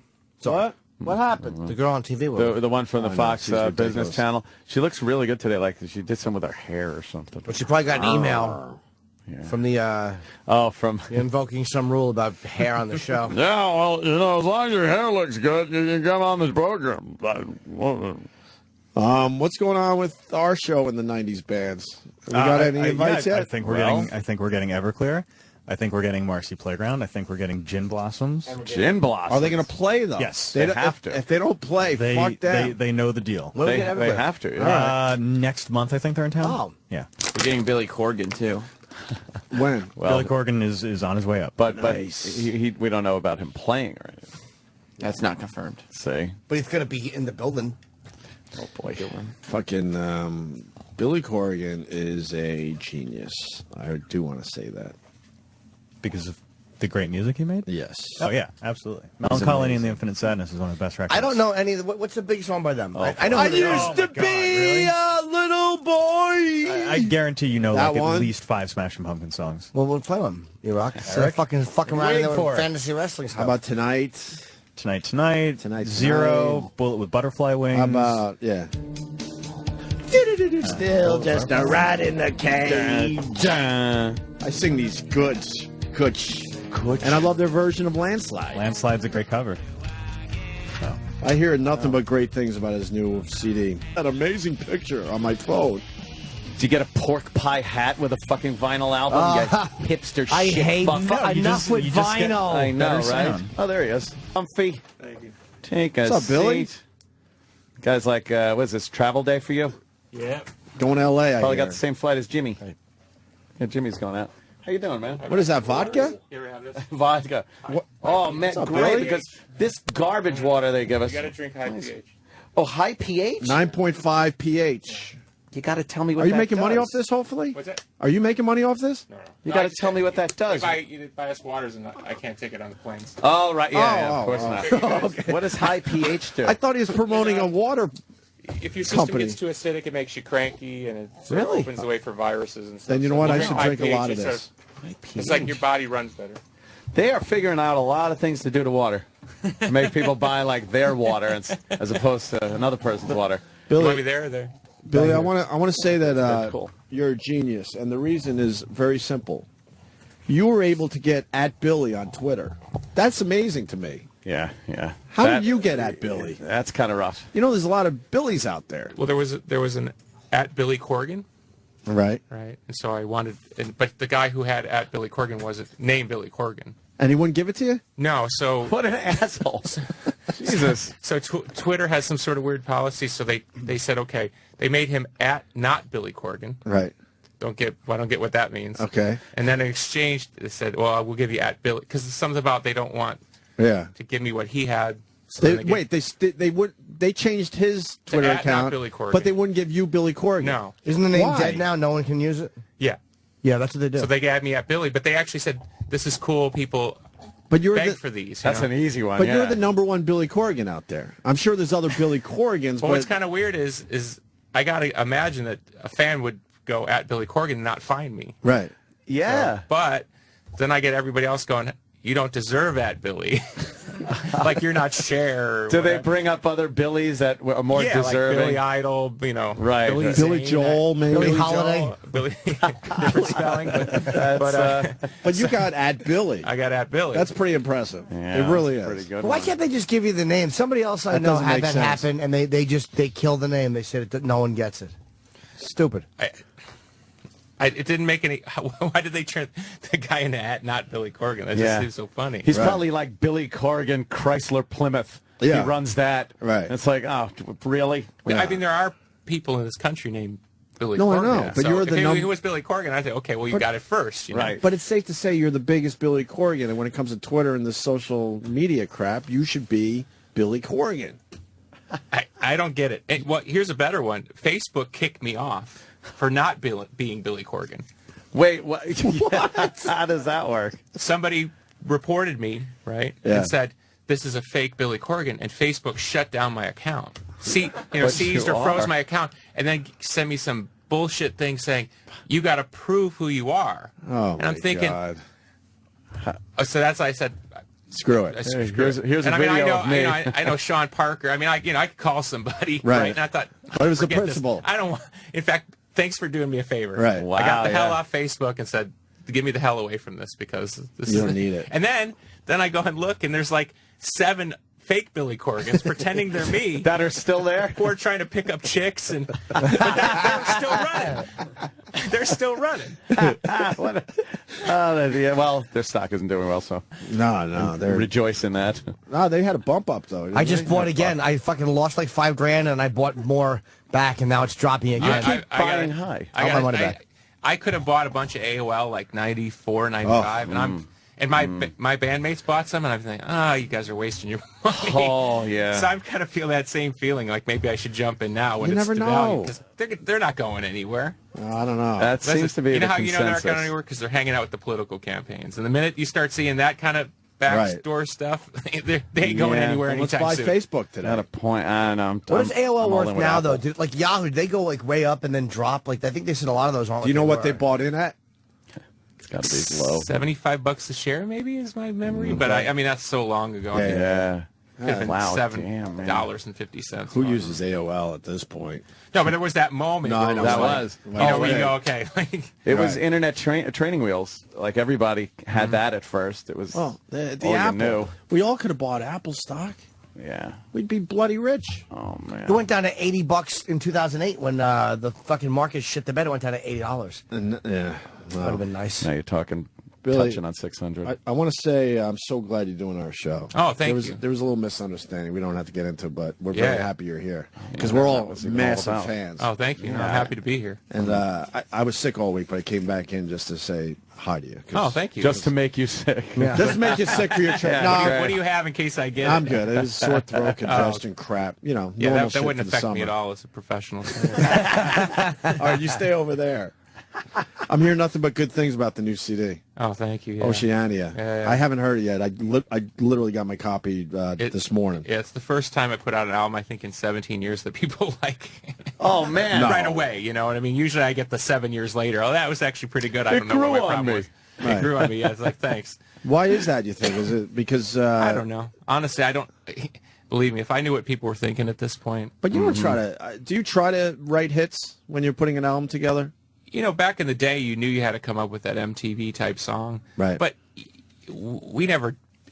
sit. I mean, if you look at the hit songs we had, it wasn't like we sat there and went with the formula. We always tried to come up with something fresh, Right. that felt really exciting. I think hits usually means exciting. Right. So if we felt, oh, this is pretty exciting, it was when I tried to maybe be a little more conservative and kind of just do music I really liked.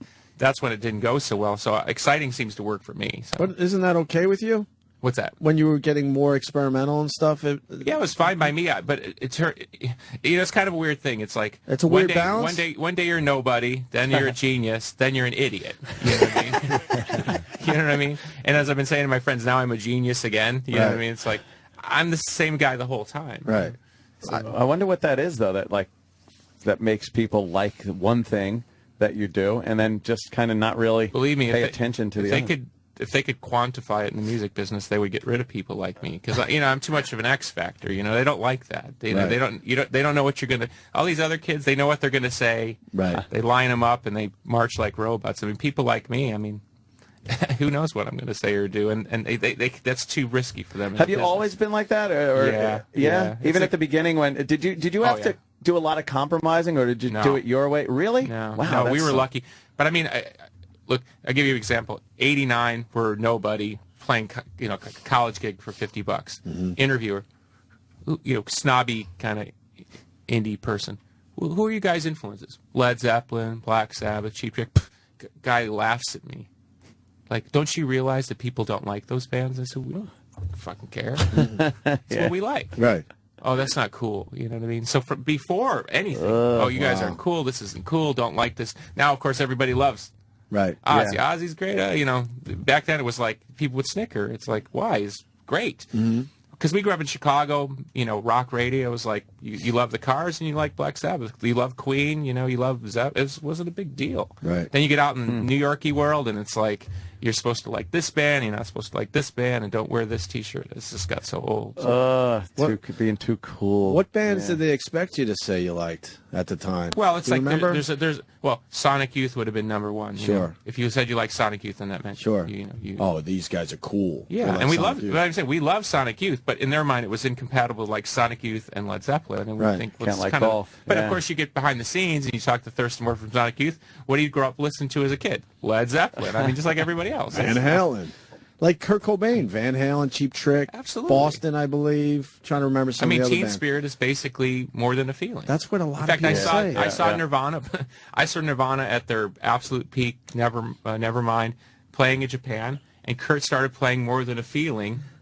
Oh man, and then And even sang More Than a Feeling, and kind of laughed, and then they went into Teen Spirit. Wow.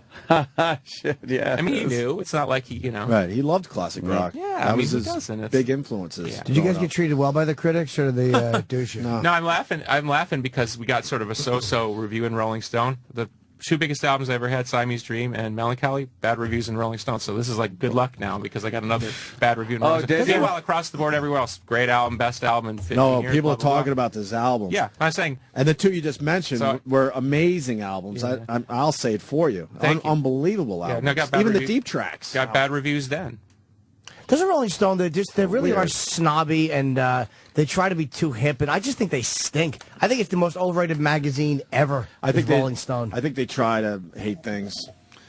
Try to find something wrong with things instead of just letting Yeah, it I mean, be look, sometimes. if it was the critics only, I wouldn't be here. The fans have been amazing. They're difficult in their own way, but I appreciate the relationship that they want you to bring the best you got. Right. At least with the fan, if you bring the best you got, they'll show up. Right. The critics will think of some frickin' weird reason why somebody shouldn't listen to you. But you seem like a guy that wouldn't pay attention to the critics. Is that true? I really don't, but at the same time, it's like, it's a little weird to put out an album that you know is really good, see you get poor reviews from particular magazines who have a bone to pick, God knows why, and then 15 years later they're trying to get you to interview about the album that they panned back in the day because it's become a classic. You know what I mean? See, it's like a weird Dostoevsky movie or something, It's like, you know what I mean? It's like, hey, talk about the thing we didn't like then, and now we're going to talk about the thing we don't like now, and it gets sort of surreal. Yeah. I think I have a good sense of what it is, but I don't know. I wouldn't be here if I didn't have some ability, and the critical part of whether or not you match up at any given time with what they think is, I don't think that has anything to do with what people think. Right. Did you get screwed over on your first album? Like every band talks about how they had to give away everything? Or? No, well, we signed one of those kind of record deals, but that was everybody. Yeah, that was everybody. So there was nothing novel about that. But where we got lucky was they said they didn't think we could sell records on a major label, so they put us on. They had an indie imprint in New York called Caroline, which Hole was on, and a few other Rob Zombie, White Zombie was on. So it was a cool label, and they probably thought we were going to sell about 30,000 records. We sold 400,000. So by the time they bumped us up to the major label, they kind of couldn't mess with me, Oh man, so I mean, I had the leverage of the moment, and then every time they would try to mess with me, we would sell more records. So we kind of outran that Reaper, Oh, that's pretty good. Yeah, you actually had a track record to go in there with instead of because there was an instance where they called me in for a meeting around '92. Nevermind was huge, Pearl Jam was huge, and they said they wanted to reissue our first album and kind of try to repump it up through the major system, bring it up to the major label, and I said no. And you should just, I mean, jaws drop, like, who's this kid to say no? Right. And I said, it's not the right record. We made this kind of cool indie record. It wasn't gonna fit in radio. What was the name of that? That was Gish, yeah. Oh, right, of course. Now, were you playing the type of music that you were writing, especially in the 90s? Were you playing that in the 80s somewhere? Were you, like... No, our song kind of evolved, because we were taking kind of UK influences and then what was happening out of Seattle. There were bands out of Minneapolis that were playing kind of heavy. You just kind of pick up things. That's what I'm saying. When I heard grunge out of Seattle, I thought, oh, this is classic rock. Oh, okay. These guys had listened to the same stuff that I was listening to, I'm just wondering if you had to sit there and literally wait for the music scene to change from that 80s hair band thing to what it became in the 90s, and you kind of had to wait that out? Nobody thought like bands like Nirvana were going to sell what they were going to. I mean, nobody. You got to remember. Yeah. You're right. So you weren't trying to maybe go with what was popular and successful at the time. Our thing was like, can you sell out a place like the Roseland here in New York or the Aragon in Chicago? That's what the biggest alternative band. Yeah, that's 4,000 people. Right. If you could sell those places out, you're like, wow, huge. We're huge. You know what I mean? It wasn't like, oh, we're going to sell at the Enormo Dome. You thought that was never going to happen. MTV was playing alternative videos on Sunday night, 120 minutes. Yeah. If you're lucky, we got one video spin on our first album. One. Wow. And the funny thing about that was Anthony Kiedis from the Chili Peppers saw that one airing, and that's how we ended up opening for the Chili Peppers on their tour. I saw that at Roseland. Yeah. But I mean, we're talking like small windows of opportunity. Sure. Yeah, and talks about seeing you guys, Red Hot Chili Peppers, Pearl Jam, and Pearl Jam at Roseland. Yeah, it was like way before any of the huge. Red Hot Chili Peppers definitely had their fan base by then. Yeah, you guys came out. No one really even knew who you were at the time. Yeah. And, everybody was obviously waiting for the Chili Peppers. You guys had just hit the scene. And I remember me knowing everything about music. I'm like, who are these guys? And then, of course, you blow up. You know what I remember about that show? Tommy Lee and Pamela Anderson were at that show. Oh, That's what I remember really? about that. Really? It was like the sort of first celebrity encounters. Like, oh, my God, it's Tommy Lee. Were they having sex in front of you? No. I mean, this is yeah, right. They were perfectly behaved. Yeah. Well, so you're touring? Fall, album? probably. Yeah. We figured it would take a while for people to kind of, the album's ahead of what our expectations were, which is great. So, but if you're going to put out an album, you're going to say, listen, the album and we're going to go play the album in total live, you know, it's going to take a while for people to get into it. Yeah. How fast do you block people on Twitter? Or are you a guy who will never block anybody? You got one chance. Oh, good. That's it. Yeah. If you want to say dumb stuff, I just block you. I just don't want that negativity. Right. I just don't get that. You know. Yeah. What I mean? I don't get that. I don't feel like I have a responsibility to put up with the negativity. Now, people who will they ask, feel like you do. That's their problem. I mean, I agree but the with funny you. thing is fans will ask really interesting questions, and I'll respond. Right. But I mean, to me, this is my rules for the internet. If you walk up and say something to me that you can't walk up and say to me on the street, oh man, you walk up and say that to me on the street, I'm gonna knock you out. That's it. So as far as I'm concerned, same rules.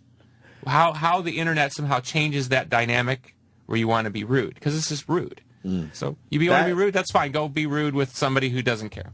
And then they get pissed off, and like maybe one of their friends will retweet them to you and say, oh, yeah, I get could all you unblock him? You know what? Then that motherfucker gets blocked. I'm not going to sit there. You got to take out the whole village. He's being the guy's lawyer. Yeah, right. He's pontificating. It's better to just take out the whole village. If you're living on the oxygen of whether or not somebody's blocked you, you ain't got a lot going on anyway. Yeah. Right. Might want to look at your own at least life. I turn around in my beautiful house and my dogs and my cats and my friends and my guitars. You know, I turn around to something substantive. You turn around, you're looking at like, you know, nothing. Right. Well, okay, then it means a lot, I guess. Probably the unfinished basement. Yeah, you know what I mean? Mom's upstairs screaming, you know. Right. Yeah. But they never say stuff like that in person. I like like there's just this cunty undertone sometimes, and then the fake names. It drives me fucking crazy. It's like they attack a performer. Very anonymous. They don't just go on as who they are and say something that they would say when they met you. That's the frustrating. I'm 6'4", you know, 220, something like that. I mean, it's amazing how much doesn't get said to me in person. You know, well, people don't have that celebrity boundary, because sometimes people forget that celebrities are still people and will still react like men. Hey, I grew up lower middle class, working class, my whole family, immigrants, you know, and everybody, probably 90% of the people listening to you understand what I mean. You grew up in that, it's the rules of the neighborhood. That's it. I don't care. You can call it whatever you want, social media, whatever. It's the rules of the neighborhood. You want to mess? Okay, let's go. But I learned pretty early on you don't go toe-to-toe, because that's the worst thing. Right. You know what I mean? That's like coming off Olympus to fight a flea, you know, because they got no power, and then you know you start getting haters gonna hate, you know. It's like, thanks guys, thanks for the deep philosophy. Haters gonna hate. No, but what he taught me the best thing to do: send them, because they're following you, so you send them a private message that's horrible, and then block them. But I mean, it's got to be completely brutal. horrible. Just I brutalize a private message, the person, and then block them so they can't even answer me I back. have to tell you though, probably about 5-6 times, somebody said something where it wasn't just say overtly mean, but they were being rude, and I would send them a private message, and I would say, you know, what you're saying is not really nice or not cool, and every time the person would apologize, every time, because it's the attention they want. They're just saying a thing to get attention. It's like if I sit here and just poke you, you know what I mean, until you get provoked. You know? That's what they want. They just want attention. I get it, but I just can't deal with the negativity. To me, that part of the internet's just like, that's. You think that'll change eventually? You know what I think will happen? They'll either get such sophisticated systems where you can, you know, decide what you want to filter. Like they'll have a system where it'll figure it out for you, right? And it'll just block people. And then it'll change, because you know you're not going to get through, or you're going to have to be so weird, like, you know, hey Corgan, you know, Tupperware isn't good enough for you. You know what I mean? It'll be so lame. You'll be like, what? You know, they'll have to try to figure something out to bust the system, because ultimately those people, you know, the Facebook, so they want you there. They want you looking at their ads or whatever they're going to commoditize their stuff at. They don't want you getting off that site because some jerk in, you know, Cleveland's got to say something. Right. They want you there. Once they figure out the filtering and all that stuff, forget about it. Well, the positive side, it makes it easier for you guys to promote yourselves. I don't know. We were one of the first bands to really jump on the internet and see the potential in creating new fan relationships, and I think it's been a mixed blessing for us. And we had 30,000 people in our chat room, probably around like late 90s. It's a pretty big number. I mean, that's a big number now. Yeah, that's huge. But we found ratio-wise about 100 to 1. Really? 100 Facebook fans, or back in the day, MySpace fans, 1 sale. Wow. 100 to 1. So I don't know why I got to spend my time talking to the 99 that ain't going to buy shit, do nothing but complain, to deal with the one person who probably doesn't like the negativity, is going to buy anyway, right, and probably wants you to be more dignified. So why were those guys involved, the 99, you think? I don't know. It is an attention thing. I think people like you're in the public eye. I think people like that they're involved with you in some way, shape, or form. So we take more of a kind of a dignified approach, you know, like we're not slavishly begging and stuff like that. And we've seen our sort of core fan base grow because it's sort of more of a community to be a part of as opposed to a constant shill. Right. You know, there's a lot of stuff I don't promote. I probably should, just out of fidelity. I didn't promote today like I probably should have. But then if it goes well, I might say, oh, thanks, to you guys. It was cool. Thanks for having me on. But I don't feel like I gotta be Bieberland, push my perfume and hey, it was amazing to be on Opie and Anthony today. Oh, you know what I mean? Let's call that. It's funny. To me, that's not why people like you guys, and that's not why they like people like me. It's they don't want to feel that. It's funny you bring him up. What do you think of someone like Justin Bieber? I mean, he's not that talented for the following he has. I think he's fairly talented for his age. Yeah, but look, there's always going to be a Justin Bieber, a Donny Osmond. It's not those. So you don't think he's going to have longevity, right? That's hard to say. Really? Well, look, I don't know what they used to call it, Q rating. Who the public knows, right? A kid like Bieber, I mean, he might be worth 10 times more on the reality show. 10 years from now, or he starts a men's hair care line. That's the world we live in now. Music is just the thing they kind of do to make money all these other ways. I mean, I went one time with my nieces, of course, are Bieber crazy, and there's like 7 different Bieber dolls. 7. Justin in the green jacket, Justin in the blue jacket. But your talent blows his away. So how does that make you feel? It doesn't bother me. To me, it's like different businesses. Yeah. You know what I mean? I mean, you guys know the guys out there who just do whatever to whatever. Well, his voice is weak, and he's just he's writing pop songs that almost anyone could be singing and writing. I wouldn't disagree, but I think to me it's not. That's the part of the business that's like a no-brainer. Just like making the bad teen movie or something. It's like it's gonna be there, right? Right. It's all the other stuff that pretends to be something, and the record business rolls it out and tries to get you to buy inauthentic things, pretending to be authentic. Right. And why do they pretend for it to be authentic? Because the money's in the authenticity. So then they treat people like me who are real bad because they can't control me and they can't get me to crank out a hit every time they stick a needle in my back. You know what I mean? That's the part that they're never going to understand. The Jimi Hendrixes of the world and the John Lennons, those are the people that sell a tremendous amount of records. And the public loves on some intrinsic level, even if they don't always agree with them. Like John Lennon was incredibly political and Bob Marley had his politics. But the public loves them because they're just themselves. Right. And they're never going to figure that out. Because you can't control a Jimi Hendrix or Bob Marley. You know what I mean? Right. Jimi Hendrix was doing stuff that we still can't figure out. Still. And for that time, wow. When they push out these teen idols, is it more like because guys like Hendrix or Lennon won't sell to that, like your nieces, like that demo where there's a lot of money, but those great artists aren't going to sell to that demo, so they got to find something to cover it. They're easily influenced, it seems like. I would say, look, I loved the Beatles when I was a little boy, like starting at 5 years old. Yeah. Beatles blew my mind. I'm sorry, and especially, I mean, I meet all these executives. They all got kids. I don't understand why they wouldn't want to make music that would, yes, be exciting, but music that doesn't feel weird, right? To me, and I don't mean to criticize them this way, but I'm criticizing the whole genre.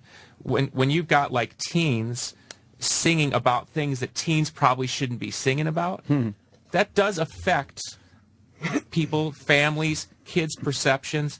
I know moms who got teenage daughters that are, Bieber fever, and they got to kind of wrestle with the themes because the kids are attracted, but you know what I mean? And I'm not saying an artist like Bieber should be controlled, but at some point, somebody's got to make a decision there to put that stuff out. Right. And they got no problem looking the other way when he's singing lyrics that are, probably age inappropriate, right? And that does affect American families, the way families have to deal with their information. And that is the difference between Donnie and Marie or Sean Cassidy and this generation. Right. This generation has no problem being overtly sexual in their music to kids that probably shouldn't be listening to that at that point. They still don't know what their penises do.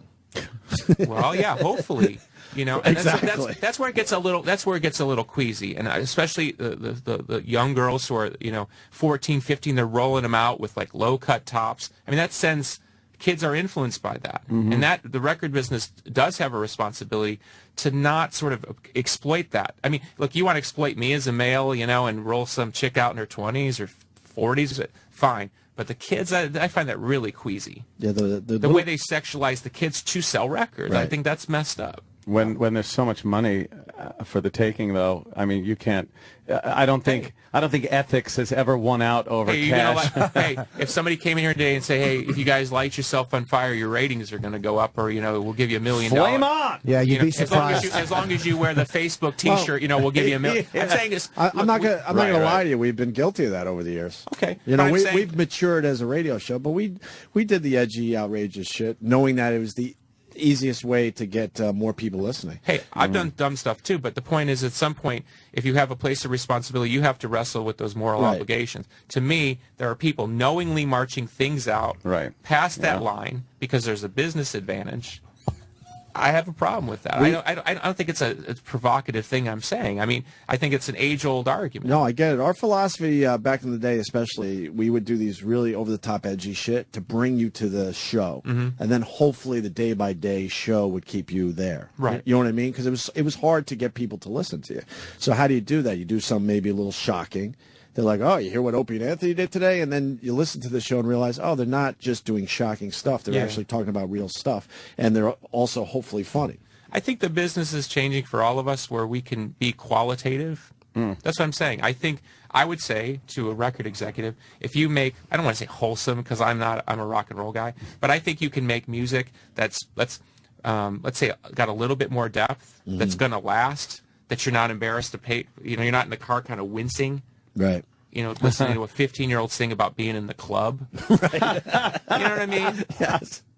You think it's all relative, though? Because when you look at, like, Elvis or the Beatles, who are iconic now, but they were considered, especially Elvis, like, obscene. Right. At one time, like when Elvis came out, they obviously they would film him from the waist up. And the Beatles, by a lot of older generation people at that time, were not considered. They were considered like terrible for people under a certain age. So I wonder if it's all relative. And it just kind of it all advances. Well, the Beatles were singing about I want to hold your hand. Look, there's a long tradition of rock and roll, like Jerry Lee Lewis, Great Balls of Fire. Hello. Okay. The point is it sort of in your face, and I think now we're in your face culture. Yeah. It's just in your. I mean, it's inescapable. Right. And so if I'm not saying you're saying this, but if the argument is like, well, it's just the way that it is, I think that's when cultures like collapse. You know what I mean? Because then it's anything goes. Like I've been saying for a couple years, you will see a porn mainstream pop girl who does porn. That will be the next marketing gag. I guarantee it. You will see that. Wow. You will see a mainstream 20-something girl, maybe even late teens because it's legal, who does porn and does pop music. You will see that because the marketing opportunity is just too rich. Wow. Well, like Paris Hilton got famous from a porn. I didn't Kardashian get famous from doing a porn. That's so yeah, that's certainly can happen. Yeah. But in those cases, there was quality there. Oh, the porn, you mean? Yeah. There was some quality there. I think Paris was great. I got to be honest. I'm not going to complain about the films. They were terrific. Yeah, I really did enjoy Paris. Then to make them like incredibly famous just because of that, I just can you imagine never going back in a that. time machine? Okay, you know we're not in our 20s, right? Can you imagine going back in a time machine 30 years ago and say, hey, someday people will make porn and they will become mainstream celebrities in America because they made porn. You'd never believe it. You would never. No. That's what I'm saying. It's unbelievable. Once it goes to anything goes, then where do we? There is no line, right? Right. And it can't be a self-fulfilling prophecy. Well, there's no line, so that's the way it is. That's what I mean. Like when we're talking about internet discourse. Well, you know how many times I've had some guy I've hired to run my internet site tell me, well, that's just the way that it is. It's like no, and I'm paying for it. I'm paying for these people to tell me I don't have quality. It's like, let somebody else do it for free, you know? Wow. Yeah, it makes perfect sense, yeah. Ugh. I think if I went back in time, what would be most amazing to me is the amount of energy and time I spend on my phone. Like, I literally, if I leave my house and I don't have my phone, I panic. I feel like I'm not connected. And I think that's the attraction to, like, people in our age group at least, is you can't believe all the information you can get immediately. Like when I was fucking 18, 19 years old, you went out and that was it. Yeah, we talked to people. That's the amazing part to me. Is we got to talk to people. I actually will go for a walk and I will turn my phone off so I will actually look and go, oh, there's a tree. just shit you took for granted growing up. I mean, seriously, I have to, and of course 5 minutes and I have that impulse like, yeah. And like, oh no, the phone's, I mean, that's ridiculous. And the sad part is it's all just nonsense. And then you do turn your phone on, you're like, oh, there's nothing here really. Yeah, what am I looking for? Yeah, Twitter, Facebook, this, that. You go to like your 5 or 6 points, and it's like it's the same shit. Over and over again. I remember people are refreshing right now as they speak to us. Wasn't it? It was rude for a while to use your cell phone during dinner and stuff. Now it just seems like that's gone too. I see the new thing, which is you kind of don't check your phone for 20, and then when the other person checks the phone, then you get to check your phone. Yeah. It's sort of like okay, well, we have our little phone minute, and then you put your phone back down. Put the phone back down. Or if somebody gets up to go to the bathroom, obviously grab your phone. That's a no-brainer. What are we looking for?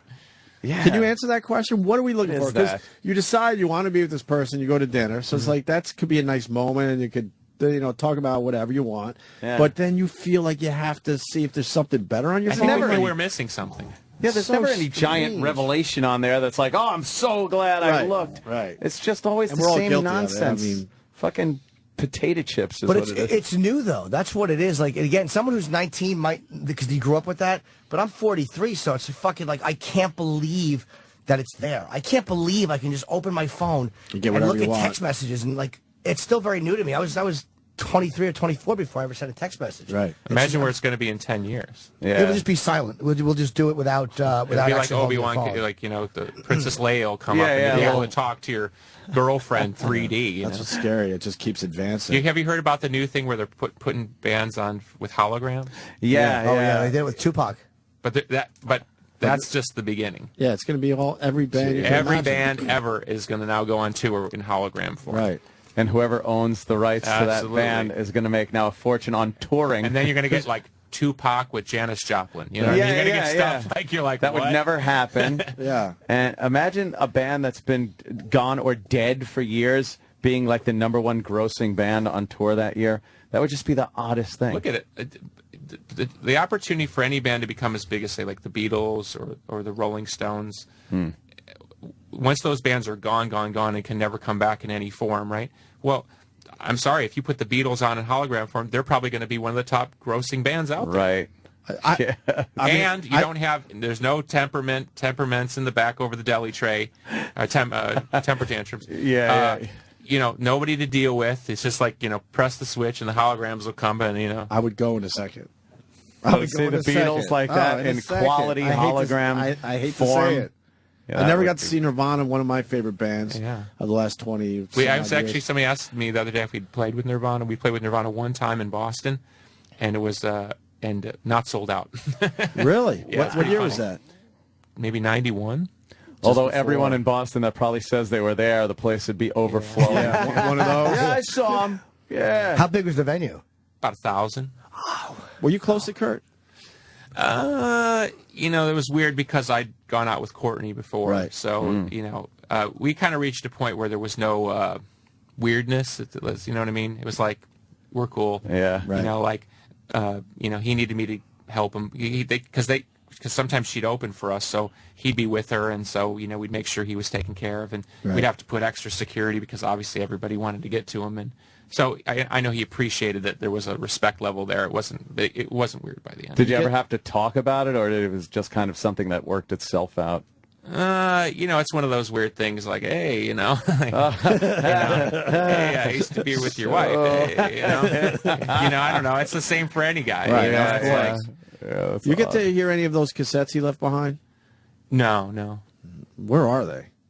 Because he was always like just fiddling and recording stuff on cassettes and throwing them in. He was so brilliant. I mean, he doesn't need me to to sing his praises, Yeah. But I think he was the real deal. You know what I mean? Absolutely. And we all knew it. I mean, if I could explain at the time, it was a bit like the high school quarterback. You know what I mean? You look and you go like, this guy's looks great, sings great, amazing songwriter. It's like, this is kind of unfair, Right. And of course, everybody gravitated to him. And of course, the time you're jealous and oh, it's not this, and I want to be that, and all that. And then when the guy's gone, you're like, wow, I wish that guy was still around, right? Because that guy got stuff done, Yeah. And now that I look back, we weren't as powerful as a generation without him. And then all the crap that came and the posers that came afterwards. I mean, that's why you need guys like that to kind of beat that back down. I can't imagine what he would say to this world today as far as what's happened with music. Right. I'm more negotiable in that way. I'm willing to kind of work with things. I kind of like pop music. It's all fine and dumb to me. But a guy like that would have taken it on. Sure. I don't know. Did you hear Lennon? They released an audio of a Rolling. I might have been a Rolling Stone interview he did when he was 40. And he goes, I'm 40 now. I've changed a lot of the way I feel, and it's like it really always wasn't the establishment. Sometimes it was me, and he was like how really you're putting weird. the inflection on without the accent. Yeah, because I try to give the message without because I would have just instead of focusing on the horrible accent. Can't you do the Liverpudlian? I really can, but people can't see. But my hand motion, some would say, would be exactly like Lennon's in a discussion of this sort. I've grown up. But he said it was. I should have just done like a really bad Irish accent. But he was kind of changing and becoming like a regular 40-year-old. Even guys like that, I was amazed to hear that interview, kind of come around and go changing his ways a little bit. Yeah, I mean it's hard to say, but look, even in his 40s, which unfortunately is when John Lennon died, he was still a great musician. And even then, even if the message changes through the mouth, the music affects things, And Generation X, we don't have as much strength as we should have had. Some people died. Some people got high and never came back, So it's been a shame because there were a lot of great voices, I didn't necessarily like everybody, but I respected that there were a lot of great voices. Do you have a different look on things? Like, will you listen to some of the music you wrote early on and go like, ugh? Or do you look at everything like, hey, that was pretty good? No, there's definitely some cringe moments. Yeah. But you kind of think, well, you knew what you were thinking, and you see time, where right. it kind of like, because you get caught up in dumb stuff. Like we used to think like we had to be heavier, and part of that was we were playing in front of these big crowds, and you want everybody to jump up and down. So the amount of energy we spent making certain songs, which aren't great songs, they good energy, but now I look back and think I could have done something better if I wasn't so obsessed with trying to get the crowd to jump up and down. Yeah. Is it embarrassing to do a music video? Whenever I see a music video, I'm always amazed. Like you see a performer singing, and it's like they have to go, cut, do it again, and everybody's watching. Is that hard to do? Because I would be horrified to do I always that. felt a bit weird about it, which I think is why in a lot of videos, and we started with the record label, why a lot of videos don't have that sort of just, here's the band performing in the parking lot stuff. Right. We tried to figure out ways to not do so much singing, because I always felt that if it wasn't the right thing, it came across as inauthentic, and I thought that was sort of not who we were.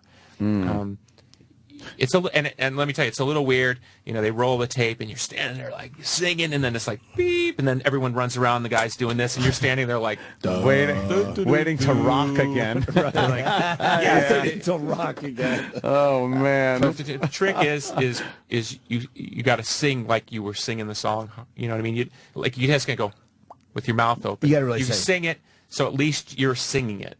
You got to see the veins in your neck, or it's not. Yeah, there's got to happening. be some kind of emotion coming from you, because I think that's sort of what people feel or want to see coming through. If you're just mouthing, then you're really just acting. Yeah, we got to get Billy out of here in a couple minutes. You're going to L.A., right? Yep. And we haven't even talked about the new record. Oh, that's okay. You sure? Yeah. You got to promote a little bit. Just tell us a little bit about the new record. I think we were releasing one song at a time, and it was going okay, and I'd said I don't want to do albums anymore. Typical. And then I thought, you know what, we just need to make a really great record and get everybody back on point, including us. And so, the funny thing has been how people are shocked that I made a great record.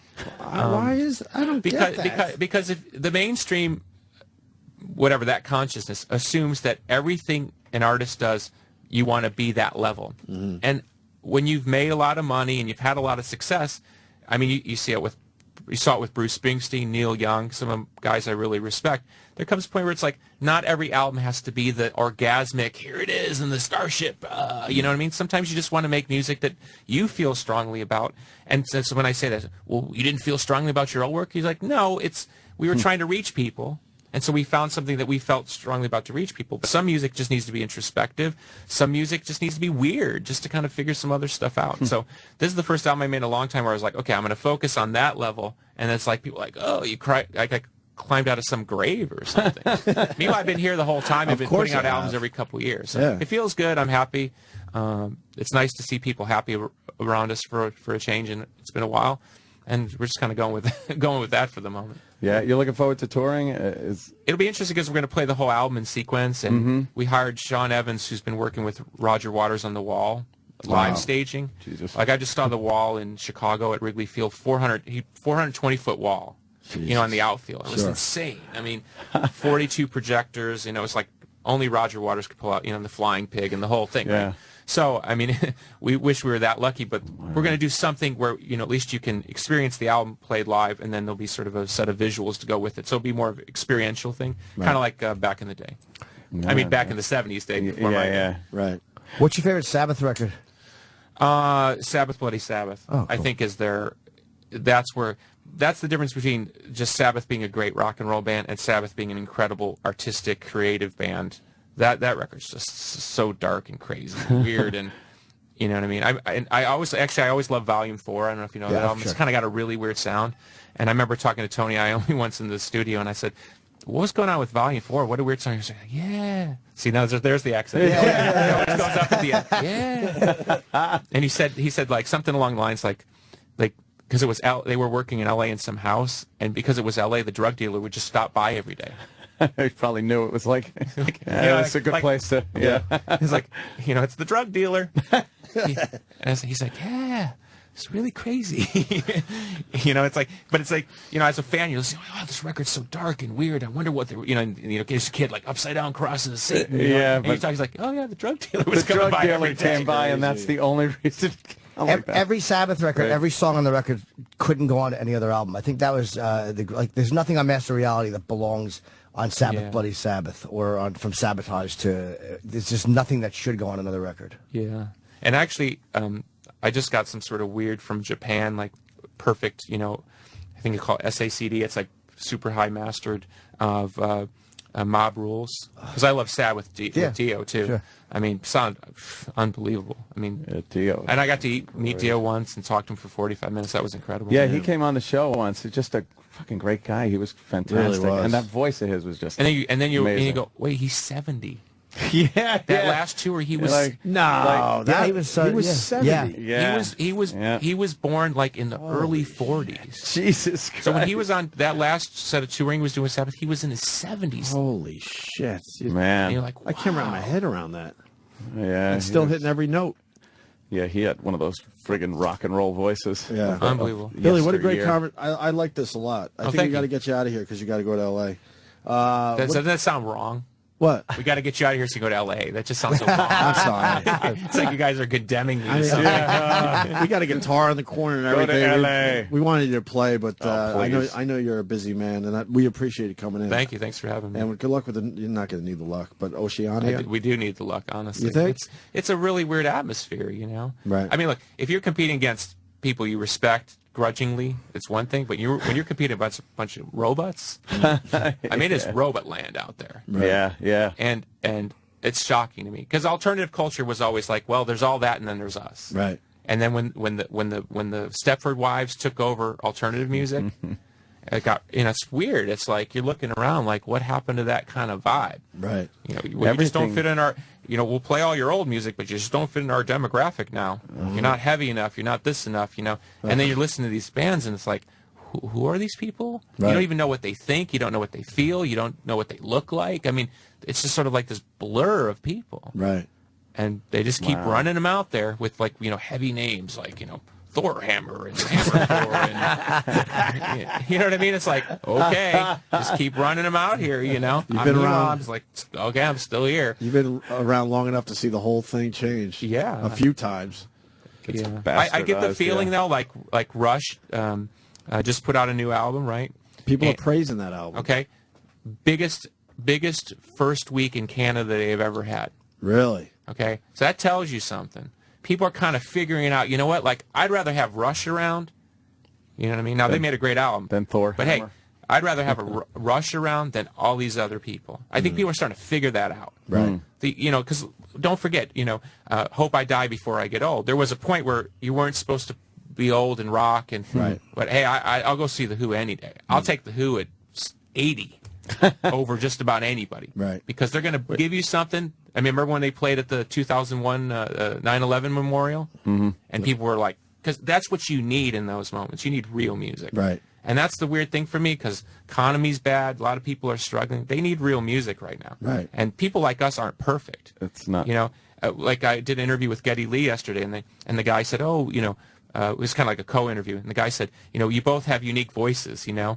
And Geddy Lee goes, nobody wants our voices. Yeah, because we both have weird voices, right? Right. But that's part of, you know, Rush being weird and different, and Geddy's weird voice and my weird voice. That's kind of what people like you, because you're real. It's like, and you know it when you hear it. Yeah, You know it's who like- it is. I right? call it unique, not weird. okay, great. But the point is, but the point is that maybe we're starting to figure out that the unique quality is the thing that really makes the difference. Right. Because you can't manufacture people like me. You know what I mean? And maybe you don't want to. Mm-hmm. But I mean, okay, how many Eddie Vedder clones have they marched out? Yeah. You know There's what I mean? been a few over the years. And I'm not a big Vedder fan, but at least he's Eddie Vedder. You know what I mean? You know who he is. You know what he's about.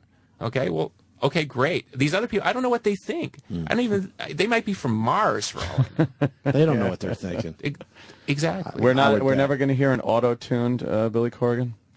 No, actually, I refuse to use autotune in the Yeah, studio. no shit. Good. Believe me, there's times where it's like it would be so much easier, and I got to get home, and I just go back out and sing it again. Right. Because Yeah. I just don't want to be that guy. Little flat on that last line there. Fuck yeah! Can't you just run it through a machine? No. You know, you brought up Rush so quickly. Why aren't they in the Rock and Roll Hall of Fame? Why isn't Kiss in the Rock and Roll Hall of Fame? Right. What is that all about, you think? It's got to be some kind of politics. You just made Jimmy very happy. Yeah, by the way. it's been, Between Sabbath and driving Kiss. me nuts. The fucking bands. I mean, Jimmy with is a Sabbath, I huge went to Kiss Sabbath's fan. induction, and they finally got in after all those years. But Kiss not getting in Rush, it's sickening. It's What just does Rush sickening. have to do at this point? It's stupid. I think I've been talking, because I've been doing the press rounds here in New York. Yeah. I think it's time where the music business is messed up, but it's time to start bringing in those bands that people love. You know what I mean? Mm-hmm. It's not a critics thing anymore. Like we're talking about the critics. Right. A lot of people love my band. A lot of people don't like my band, don't like me. But the rock and roll, if you don't have that passion, I mean, what the fuck are we doing? You know what I mean? Right. If you just turn it into just baking cookies and stuff like they try, okay, Kiss, still getting it done. Still. But what? Rolling Stone can't give them a cover? Why? Because Gene might say something? Might make fun of Rolling Stone? That's the way it used to be, right? Sure. Like, bring it on. Like That was wrestling, rock and you know? roll. That's why I got a wrestling company. It's like, bring it on. What happened to the bring it on? What happened to the bring it on part of rock and roll? Yeah. They're telling us you got to go because you got a flight. They're whispering, "Oh, you got to play." Do I? Oh, Yeah, that's my jet's waiting on You me. have to go to L.A. We'd have you sit in for the rest of the show. Yeah, I'm it's loving great, this dude. conversation. Yeah. Thanks. All right. Well, what track you want us to play off the new CD? Celestial seems to be the Yes. popular one. Okay. We'll do that from Oceania. man. The Smashing Pumpkins. Thanks for having me, Billy, guys. I so appreciate cool to it. have you. Thanks, there, man. I really- Absolutely, really cool. Anytime, please. I'm glad you guys reached out to me because I didn't know. I was like, what the fuck is this about? I was bummed out. I 'cause saw I've that. been I was like, I got no problem. yeah, I know. That would have been hilarious if he blocked you. Fuck this Opie's negativity. Billy has blocked you. And it was almost negative. I was like frustrated. I'm like, come on, we've been I believe fans you of you said forever. fucking lame, bro. I did say fucking Fucking lame, bro. I have to be me still. Wow. I'm like, I was like, what is that about? You know, it goes back to something we did 10 years ago that had nothing to do with you that we don't even know. That's how weird this shit gets Some sometimes. publicist thing. Yeah, you don't have to get into it. No, I'm just letting you know. I march into radio stations, right? Yeah. Where they won't play whatever, you Right. know, and I just try to go meet the guy or girl and say, "What's the deal?" And they'll go, "Do you remember back in '94 when you blanky blank?" And I'm like, "Really? That's what this problem You is played about?" the competition's radio station when we were trying to do a promotion. Oh, shut up. Right. And you're like, "But I'm still here." Right. Like that makes sense if I'm not here, but I'm Right, still right. here. Right. I mean, you know, the politics and No, I know. these I'm businesses. glad. I'm just glad we worked it out. Look at the political, discourse. I mean, who doesn't get to talk? Who gets to talk? Who Right. knows who? Who's somebody's boy? I'm always amazed. Like if you watch like CNN or something, and they're going at it. Da-da-da-da-da-da-da-da, and they get to the end, and they're like, ha, ha, ha. Yeah. And, they go back in the green room. Oh, Bob, Oh, yeah. how's your golf? And Yeah. Yep. It's this fake wrestling. We've been on those shows, so Yes. we've seen it in person. In the green room, you're absolutely right. They're like, Everyone's so, all what are pals. You working on that book? Yeah, it's going well. What publisher? Oh, yeah, I've worked with them. Yeah, they're just the best of friends.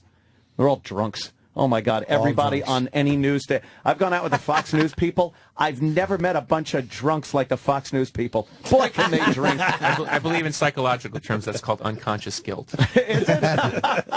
Well, I'm right there with them, though, at the bar, so Jesus. All right, well, my private jet is waiting. Yes. I've just got to go It's to L.A. And it's at Billy on Twitter, which I think is the most amazing thing about you, that you were able to get Billy on Twitter. name. Well, you got to get at not Opie Radio. Or, you know what I mean? Like, Yeah. I tried able to get the good one. I tried for Opie. There's another guy out there that might have that one. Whatever. All right. E-Rock, you're going to play from there? The Celestials? The Celestials. Yeah, I said that. All right, E-Rock. All right. Just play it. Yeah, the new Smashing Pumpkins, Billy Corgan. It was a pleasure. Thank you, sir. Thanks, guys.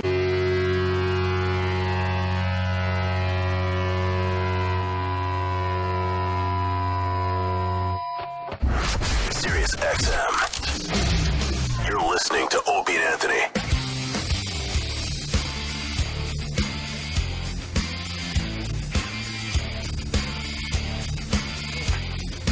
How great was Billy Corgan, man? Fantastic, man. Holy fuck. What a nice dude. He was one of those guys you're bummed that he has to go.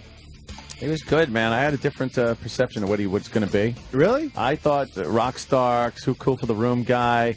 Like, his music is so strange that I kind of thought his personality was going to be like that music. And, you know, no one understands me, man, kind of like that. Oh, no, man. He was down to earth. Yeah, he's a regular guy. Comes in here and just fucking starts talking about anything. Regular Cool. guy from Chicago. Yeah. I heard the Chicago accent a little bit. A little bit? Not your version of the Chicago accent, but just... Hey there, despite all my rage, I'm still just a rat in a cage over there. I don't know. Yeah.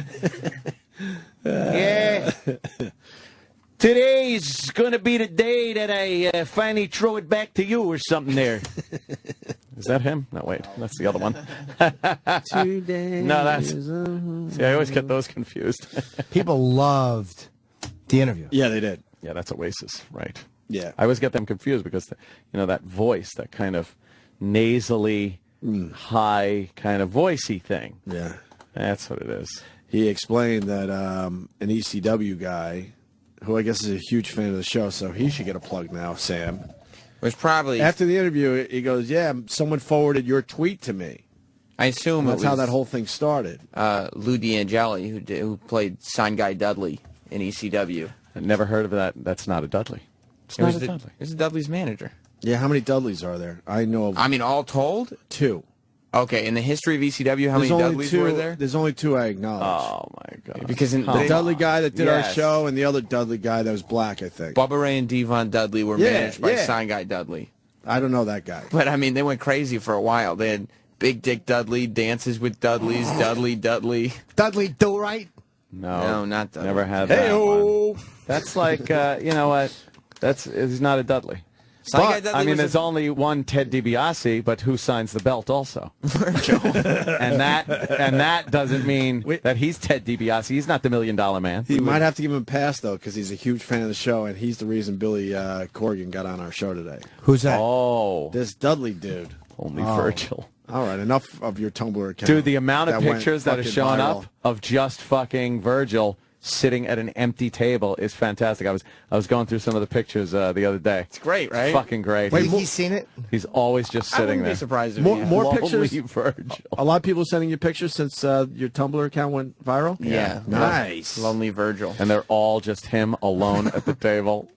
They're fantastic. Look at that. So what Dudley was it? It was Sign Guy Dudley. It was their manager, their entire ECW And run. he's a big fan of the show. Yes, he is a big And he fan saw of the my show. tweet, and he forwarded to Billy Corgan.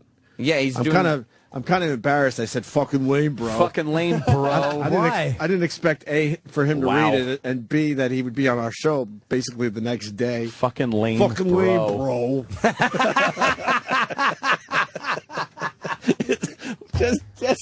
Just sit with that for a second. No one says that. Fucking lame, bro. Fucking lame, bro. I didn't know what else to. I was really frustrated because I'm sick to begin with, and I'm like, I hear this whole thing going down. I'm a huge fan. I know he would be great on the show, and I just didn't know what to tweet. So I just fucking lame, bro. What could I have written? Fucking lame, bro. He goes to me after. He goes, "Hey, let's get those T-shirts made immediately." Yeah, fucking lame, bro. Fucking yikes! I'm an idiot. A fucking idiot. But it worked in the end, even though I tweeted something very douchey. He came in. But the Dudley guy, who's a fan of the show, he works for Billy Corgan's wrestling promotion. Okay, forwarded to Billy Corgan, and Billy wrote me back. He couldn't have been nicer, by the way, and we went back and forth a couple tweets each, and next thing you know, he's on the show. So good. I'm glad. It's time that we reach out to some of these guys that are blowing us off in a nicer way than fucking lame, bro. Fucking lame, bro. That is one good thing about Twitter is you can get to the performer that way. Like, they will see it. I'm 1 for 2, though, because Mark Wahlberg never saw my Jonah tweet, Hill did respond, though. And Jonah Hill. So, that one, we squashed that one, too.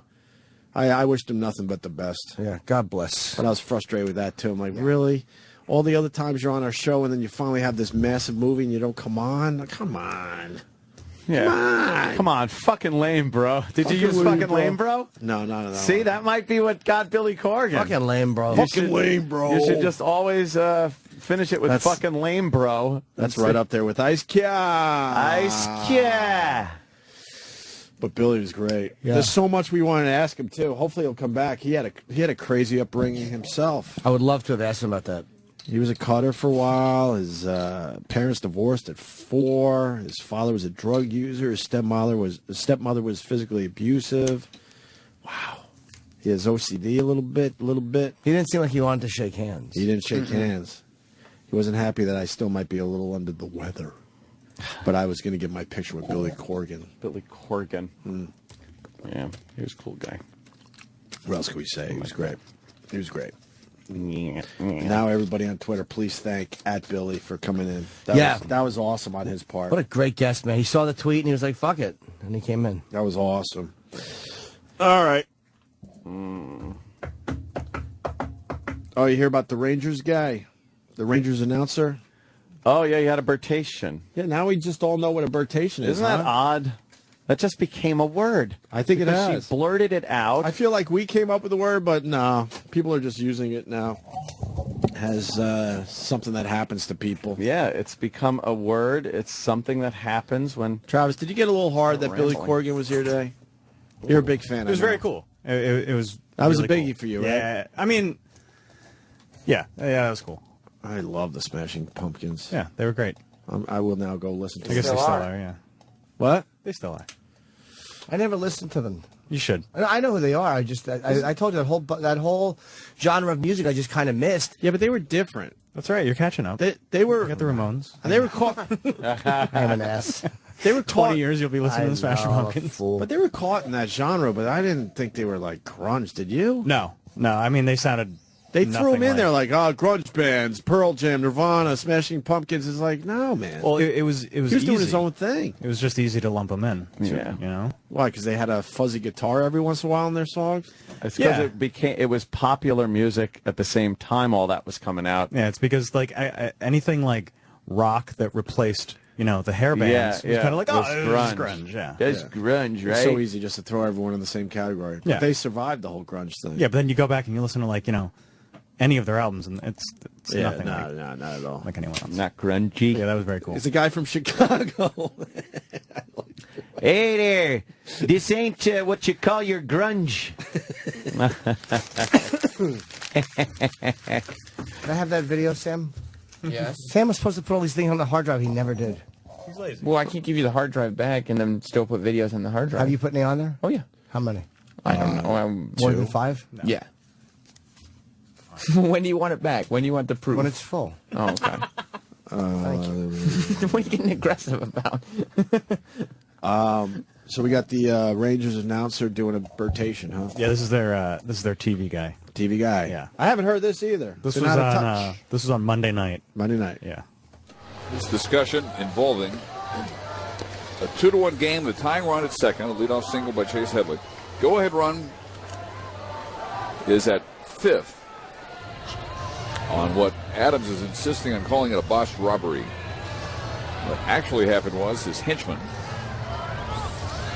took a piece literally out of my fist.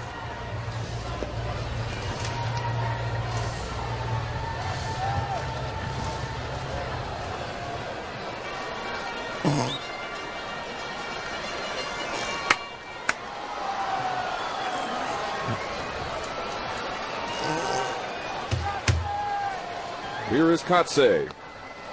There's a good pitch right there.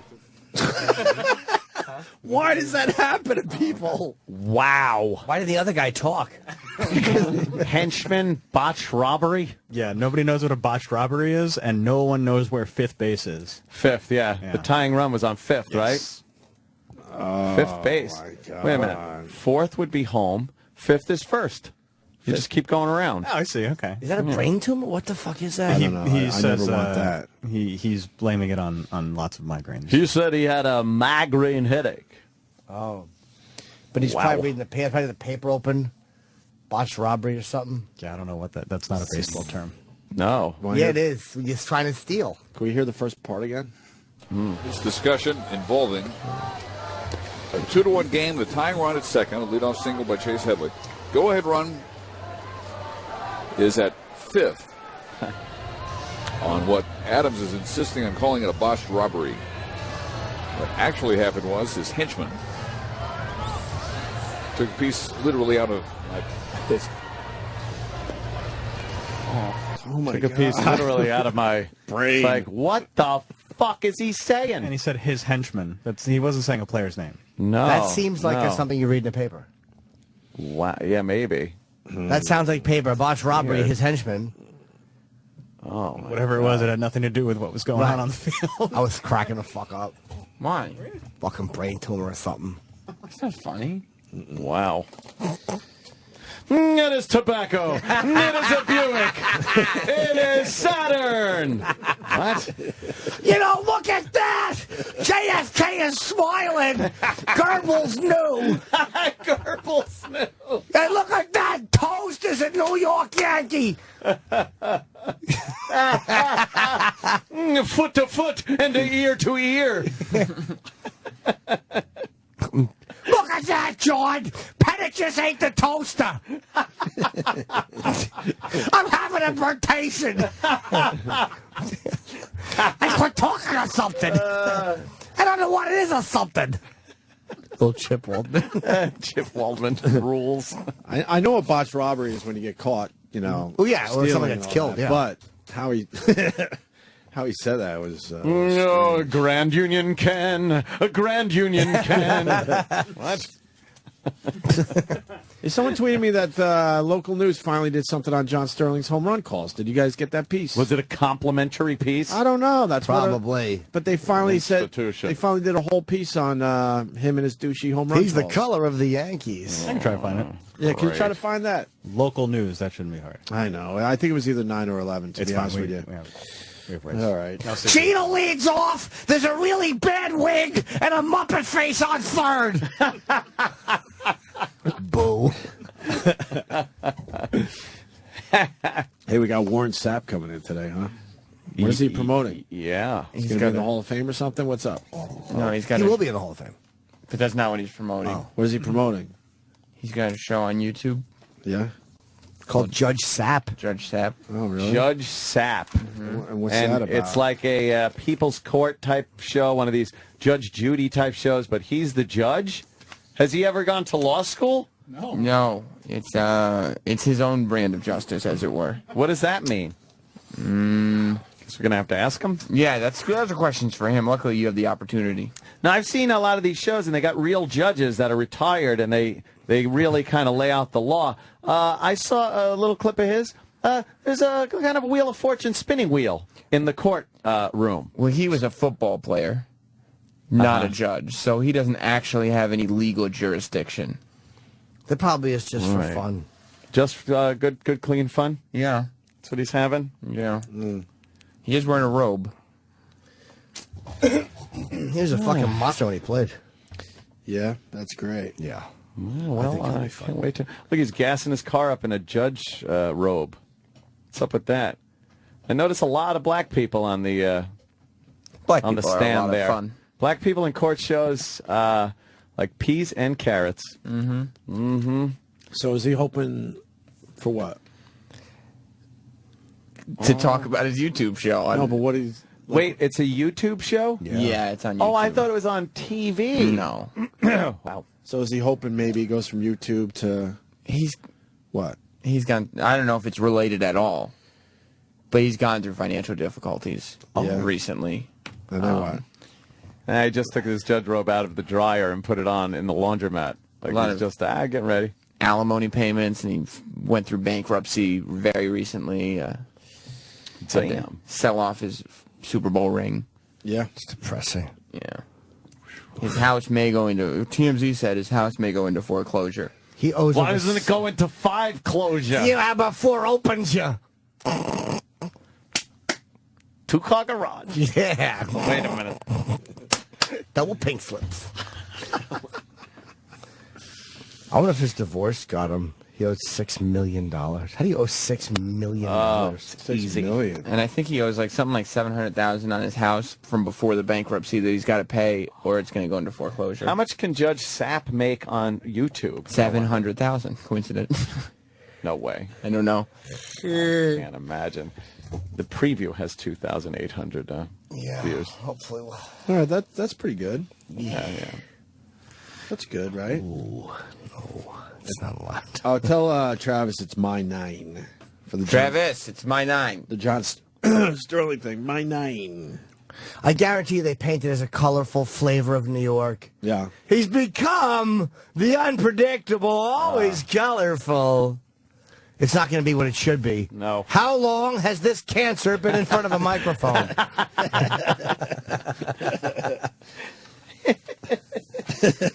Yeah, fuck, man. Holy Yeah, fuck. I'm sure it's a very complimentary piece. Not what it should be. Yeah. All right.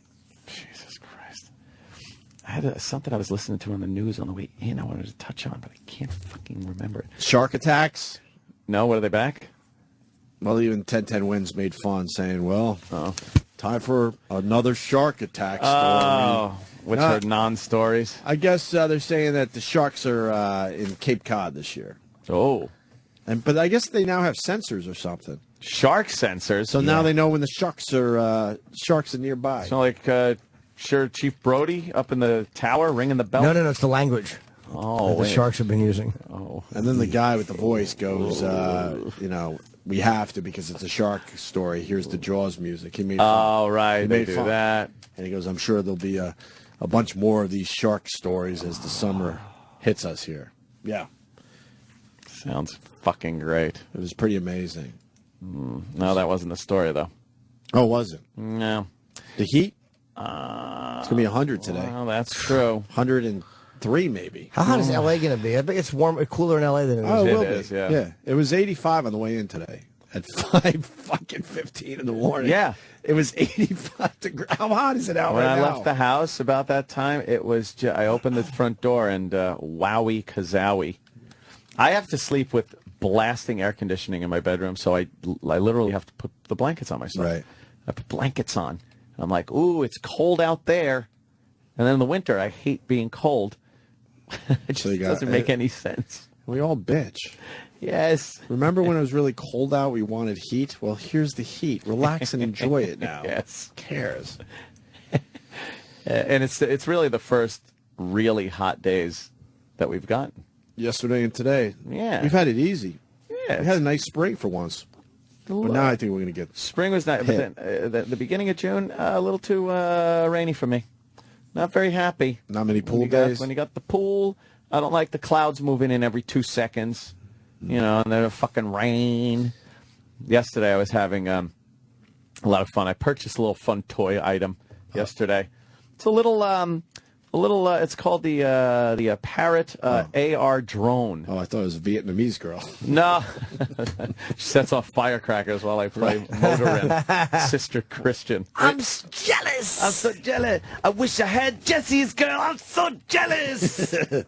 Wait, you got a fucking line in the movie. You got a drone? Yeah, it's a little drone now. And, there it was. A little drone. Yeah. It's a quadcopter. It's got 4 little rotors on it. And it's got all kinds of... That's the inside one. That's in my house. I just have that. Put the outside one on. Wait, you got a... Go to my channel. Wait, What's wrong with you? You got an actual helicopter that you can fly more than once? Yeah, believe it or not. We broke those things. Oh, I know. One ride every fucking time. This one works with an iPad as a controller. It's an iPad. And you can see the video that you're out of the camera on the front of this thing. How's the quality? Look at the quality. We're looking at it. Oh, wow. It's on the Ant's video YouTube channel. Going over, and I was nervous. I flew it over the pool at very low altitude. How many feet off the water is that? It's about 2 feet off the water right there. That's pretty cool. I flew it up to the waterfall, and then I decide, I'm going up. It's going up, people. So how high up before you don't have control anymore? I could have gone higher. I went way over. So why don't you go high? Well, and then catch the damn thing when it falls. No, it would have probably fallen in the pool. Wow. And I'm not. How high is that? You think? Big on. I don't know. I got it up to. That's a couple hundred feet. What? Yeah, it goes up, and I could still see. Look, you can see like hills and stuff back there. Is this legal? I don't know, because I'm thinking I got houses all around, and I got a camera on a fucking helicopter that I can watch through my iPad. I'm looking at a video. You got to be 30 to 40 feet above your house at this point, easily. Yeah, or maybe even more. Yeah. Maybe 50 or 60. It's pretty high above the How do you keep it so rooftop. steady? This thing has sensors on it. It's got like an altimeter sensor. It's got sensors that detect the ground, all kinds of computerized leveling. So if I let go of the iPad, no controls, it'll hover in one spot and just stay there. Just stays there. And then with the iPad, you kind of move it around, and yeah. And look, see, those are the houses. You almost back feel there. like you're flying, right? Yes, it's a first-person view through the iPad. It's pretty fucking cool. This is coming back down again. Yeah, now coming back down and you didn't past crash my roof. it? No. I would have crashed. Wow. And it's the first time I flew it. It's very easy to fucking fly. So how far could you go with this? I don't know. I haven't really shaken it what down does the yet. instructions say? I don't know. People are making fun because I didn't have my hat on and my hair looks like Doc Brown. Yeah, and then it just and for landing it, there's a land button, so you get it close to the ground and hit a thing that says land, and then it lands itself. Oh, instead of crashing. So you're not crashing. You always fuck that up. Yeah, the landing's the toughest part. We fucked up all these helicopters growing up. And then I did one in my house. Click on that one there because you could use it indoors also. Which is amazing. We're going to put this on the Facebook page, E-Rock, who's shitting right now. Oh, there you are. Sorry. Yeah, no, it's up there. On. See, here's in the house. Go to Opie and Anthony on Facebook if you want to see the videos we're looking at. I have the camera just staring at me, and then I bring it because, How do you not hit the ceiling? I have very high ceilings here in there. And I actually put it over the rail into the hallway. It's pretty fucking easy to fly. And the height of this, you can see Anthony. This is the view you'd have if Anthony was about to blow you on the sofa. Yes, that is an Anthony blowing view. I want one of these, and I want to fly around the buildings I live at. Oh, man. I'll get arrested, though. You probably would.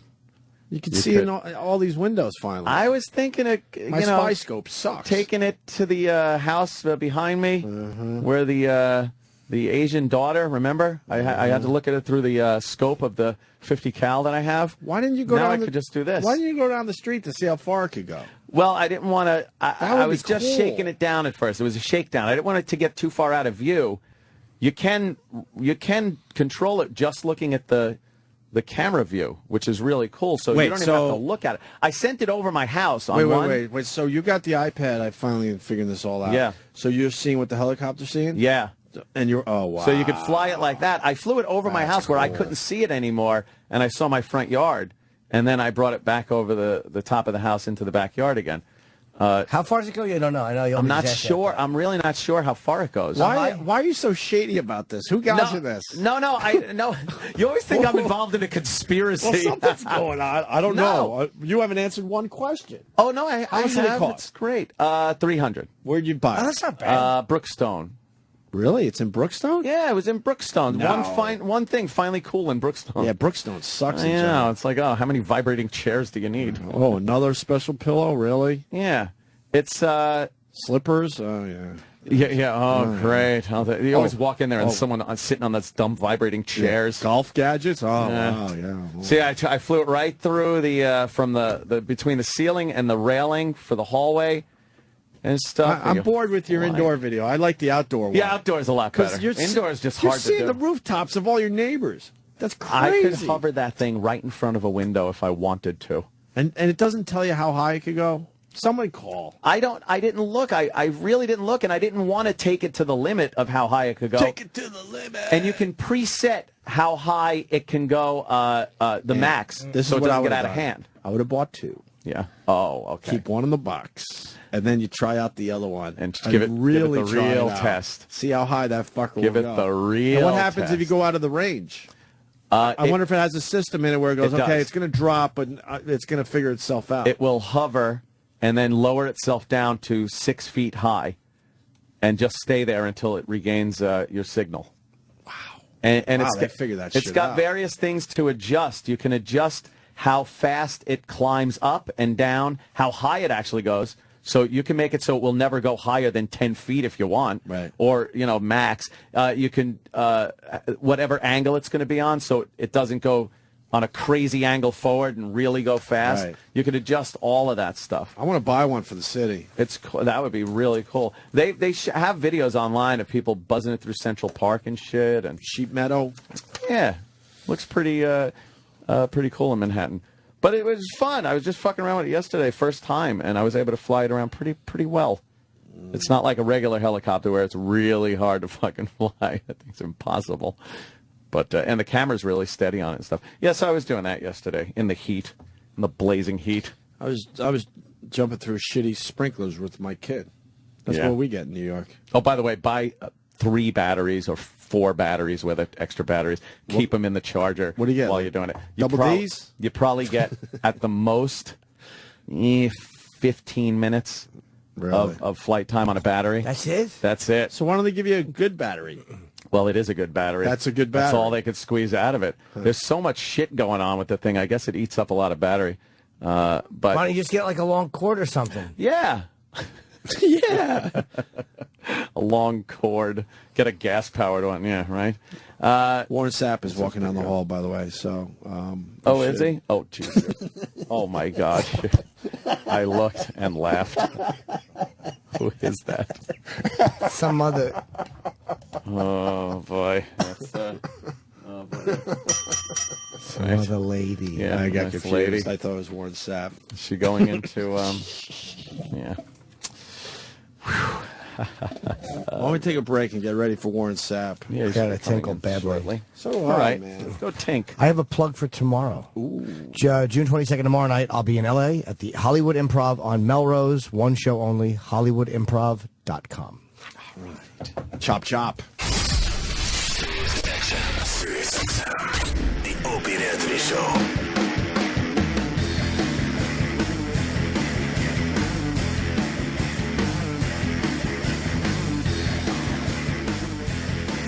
We got Warren Sapp coming in. Yes, we do. Where is he? Is that him down the hall? Oh, no. Is that him over there? Everyone hears us at work. Isn't that weird? What Imagine happened? everybody's at work right now. Yeah. Imagine if everybody heard everything you said at work. Everyone hears what we say at work. Yeah. I say hate It's that. silly. When I moved up from nights to afternoons, that was Yeah. my biggest thing. Like, oh fuck, people are actually at this place now. Oh, no. I used to love doing radio when everyone was home. Yeah. They tune us in at their desks, in their cubicles. Is that Warren Sapp? Oh, that looks like Warren Sapp. Yeah, right? That's him. I'm seeing a little bit of a posse. A lot of who do white women? Bring him down here. I'm going to talk to him Yeah, right what- now. What is Warren up to these days? He's promoting he's at Warren Sapp on YouTube. Mm-hmm. And he's on Twitter, and he's On the promoting Twitter. He's promoting a YouTube channel show. It's called Judge Sapp. It's a comedy. He's not a real judge, obviously. And I don't know how much of it is scripted or how much of it is just off the cuff.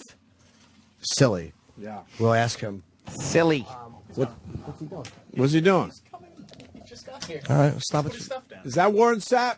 It's Roland. Oh, wow. This time it is. Oh, that's different. God damn, he's a big boy. Yes, he is a big dude. He's a big dude. Let's get out of here with all our teeth. He skipped through the Steelers practice.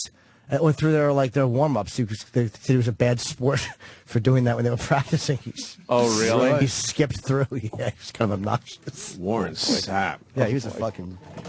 Warren Sapp. There he is. Hello. What's up, man? How are you? What's going on? You're dressed for the weather.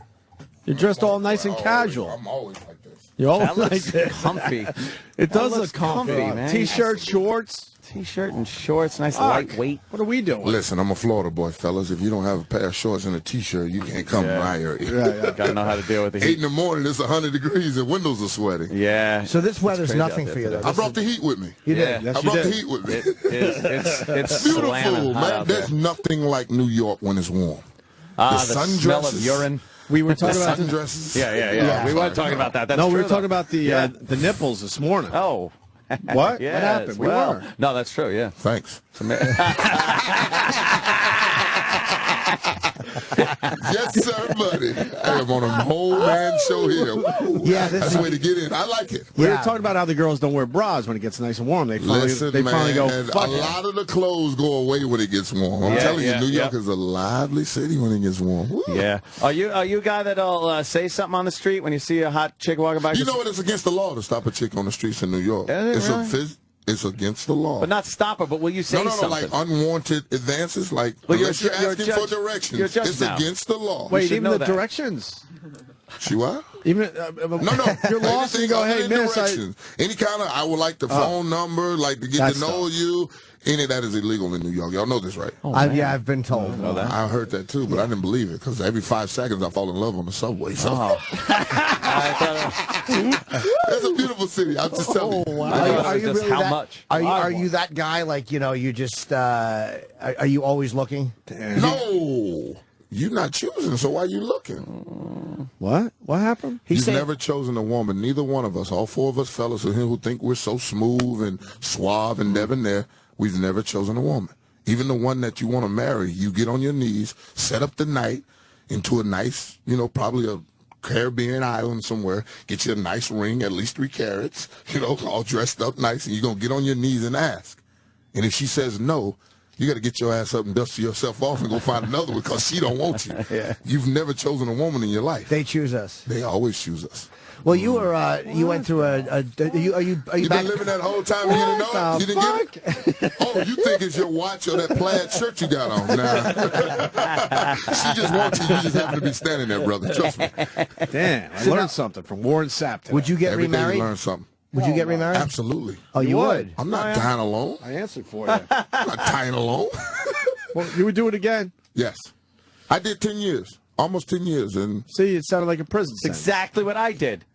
Almost 10 years. And listen, will I ever when get you, married when again? you do it, No.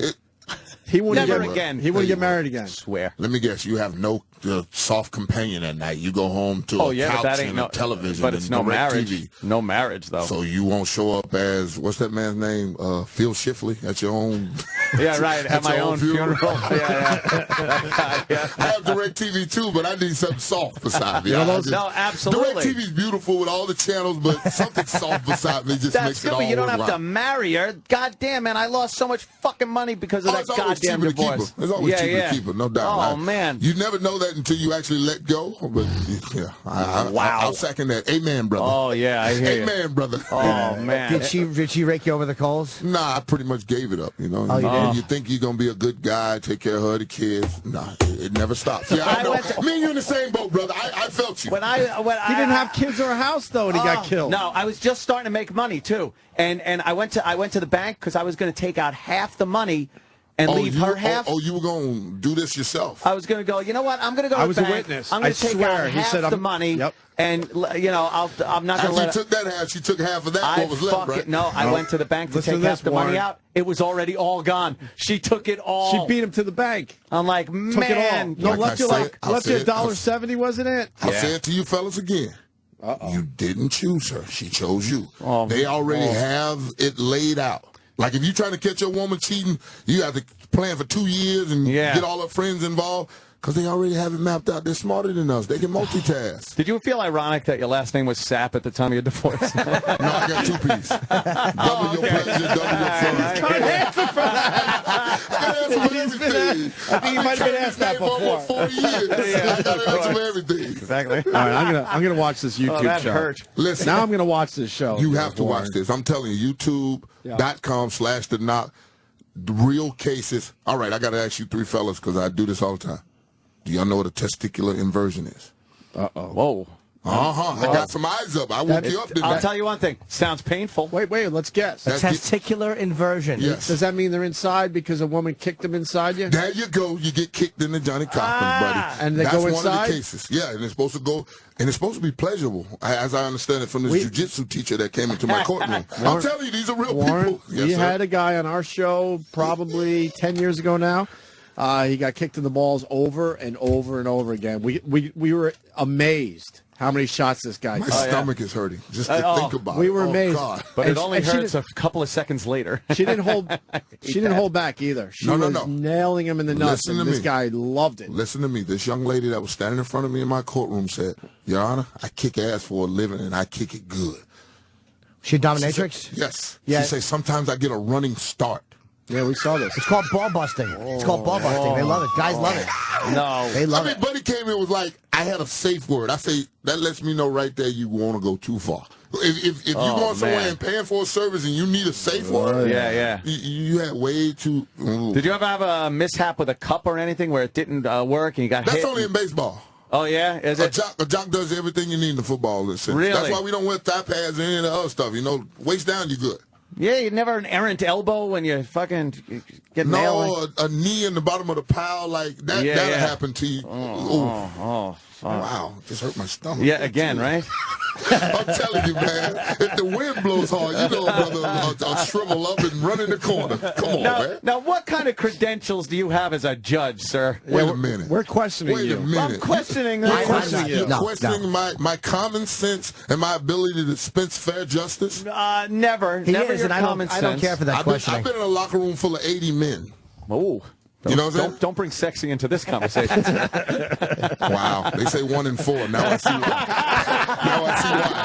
I didn't know guys actually thought that way. You know, normally you go to the Northwest, you hear pause. Like, who pushed play? That's all I want to know. Who pushed play? So I understand now. But no. Well, you never had soap battles? What was it called? Sandusky's soap battles. Battle, You never had soap Sandusky's battles? going to jail. Oh, yeah. A football locker room is pleasure. I love how he was good and didn't need to take the stand. You don't have to I'm be. good. Oh, no. I'm good. How about the wife? He didn't ever touch the boys, but I didn't go down those steps and see. Yeah, I didn't look, but I don't think he was touching them. You don't have to be a YouTube judge to know he's going to jail. Wait, Sandusky, That's for sure. Sandusky makes it sound like all you guys just have fun in the showers, and it's normal behavior, sir. You know what? Soap That's why battles it's called a sickness. Yeah. See, that's why it's called a sickness. Yeah, we fucking hate the guy. Trust me. No, trust me. We'll joke about it a little bit, but we hate the guy and hope he burns in hell. You got. Oh, absolutely. 3 times over. Right. You know, hang him on I-95 and let me have a bad day and go by and thump him on the nuts or something. You know, that's what I think should happen to him. But he's gonna get it. He's gonna get it. You're really like a high energy, like fun guy, and you have a great reputation. Yeah, but not if you're on the other side. Not like what like when you're playing against you. What is it that just turns that for you and takes all this fun energy and just turns it into the ability to do what it was you did for so long? I wanted to chase the great ones. I wanted to chase the Joe Greens, the Randy Whites, the Bob Lillies, the bad boys that have played this game well before me. And I had a standard. Every guy I faced was Larry Allen. I just shaved his team off of his side of his helmet, made him bland. That's Larry Allen. Was Larry the toughest one? Oh, my God. Him and Randall McDaniel. Jimmy talks about Larry Allen. I love Larry Allen. 'Cause I was a Cowboy fan. And Jimmy talks about him all the time. Yeah, he was a very underrated. Most people don't know who he is. No, he wasn't underrated. No, but I mean, everyone knows who Emmett was and Aikman. Of course. But they don't know who Larry Allen is. It was Larry Allen and Stepnowski and Eric Williams and Nate Newton and Tuanay that made that thing go. Well, you know the Cowboys ran 6 plays? Really? And then flipped it, so that now they had 12. That was it. We're not building rockets out there. Trust me. If you can't stop it, it's coming back. We got to hear a lot of Larry Allen stories because we got to know one of the Cowboys. And oh, my God. What was the one where he would spit in his Mercedes? He said that he had to tobacco chewer, and he drove a Benz and would just spit in the passenger seat on the rug like he just didn't give a fuck. He was one of those guys. Unbelievable. Listen, if you've ever hung around Larry Allen from Sonoma State, he doesn't. He doesn't care. I mean, he's just a whole country boy that just does what he does. But he was a hard dude to go up against. The best. The best. I ate that cookie. The best. The best. Wow. He was. How about Eric Williams? Did you ever play him before the car accident? You know what? It was so funny that Jesse Armstead used to bring him down to the University of Miami right before the car accident. And I used to look at him and say, I'd eat that up. He's looking at me like, what? You're just a kid. You know, I told Dan Marino that all the time, too, when I was in Miami. I was like, I'd knock you out. He's like, I'd shake your big ass. and this after the Achilles. I'm like, Dad, you carried a boot around. He's like, I still shake your big ass. So you pay homage to the great ones that played the game. But yeah. I wanted a lot of Eric Williams, but, boy, he was something tough. You know, Reggie White, God bless his soul, bit so much that's the hands to the face. That's why Justin Tuck has that damn face mask that he has now. Oh, shit. Brilliant idea by Tuck, too. Wasn't Eric Williams he was the under the neck? He was an under the neck in guy. His face. Yeah. He used to punch Reggie in his face. Eric, that's right. That's he why. Was the guy that's who why you can't Reggie put your hand in the defender's face is because of Eric Williams beating on Reggie White. Really? Yeah, he was the one guy. Reggie White was so great, but Eric Williams just every game he could do nothing. That against must be Eric great when they have to make a rule because of you. Because it's something you did. Really? can't jog and skip through people's stretch at the beginning of the game. Apparently not. Yeah. I mean, it was my direct route to work. I learned this in physics class. They said the fastest distance between any 2 points is a straight line. Right. So I used to go straight across the field. I mean, isn't this all mine? This is Tampa Stadium. This is mine. This is Warren's house. I get to go like I want to go. So. Catch a little shit for it. I did. Were they saying anything to you as you actually went through? The Steelers did. Yeah. The Steelers were actually chasing me, but I wasn't even paying them any attention. I mean, it was funny. It was classic. But Tony Dungy knew in the 6 years before that, when he was with me, that I went that route. So when he put his team out there on Monday Night Football to stretch, he knew I was coming through there. He was laughing about it. We actually had a laugh about it. I was like, Coach, he's like, I knew you were coming. He said, but I knew you weren't going to touch anybody. You were going to go right through and go to your corner. That's what you always did. So know the nature of the beast. You're never surprised by what it does. Mm-hmm. But what's all this thing about too? The hits and stuff like that. Is that overplayed, or the bounties? Has that been stretched out by the media, or is that the way it was? You know what? I want to say that was an isolated incident because the men that I played for, the Tony Dungy's, Herman Edwards, Rob Marinelli, Lovie Smith, Mike Tomlin, those are all my defensive coaches down in Tampa. And it would have been hard for me to sit in that room and listen to Greg Williams talking about taking somebody out, knees, or in the whole the build up to it, because it starts pretty mundane, then it grows because the bigger the game, the more the stakes on the line. So, but I know this in being in enough locker rooms, there was no way for anybody in that room to go against him. Oh, right. Because in a true military sense, if you'd have stood up in that room and said, "This is wrong, I don't want a part of this," you'd have got stamped with a dishonorable discharge, and where the hell you gonna get another job? He's the guy, and you got to follow what he says. Where the hell you going to get another job? Yeah. When you won't follow the direction of your defensive coordinator. Whether the team puts you on their team, pay you millions of dollars to do this. Wow. That's the dilemma. When you sit in that room, do I cut my nose to spite my face? Just following It's coming from the top. It's coming from the top. It's coming from the front of the room. Yeah. I want to know, how do I, as an employee of this, stop it? You'd probably need the entire team to what say you would something. need, because the NFL walked to the owners and the Saints organization in 2009 and said, if this is going on, stop it, right? But they want to tell you it's about the players. Then what point did you go to the players and say, if this is going on, fellas, it's going to fall on your heads? That's all you got to do is say, shit rolls downhill, it's going to fall on your lap, and it would have stopped at that point, because now you give the players a vehicle in which to go against the authoritative figures that are over them. Right. Yeah. They never went to the players. They never introduced the Players Association and say, go down there and talk to these players. If this is going on, we need it to stop. because we're on the direction of the head coach, the GM, and the D coordinator.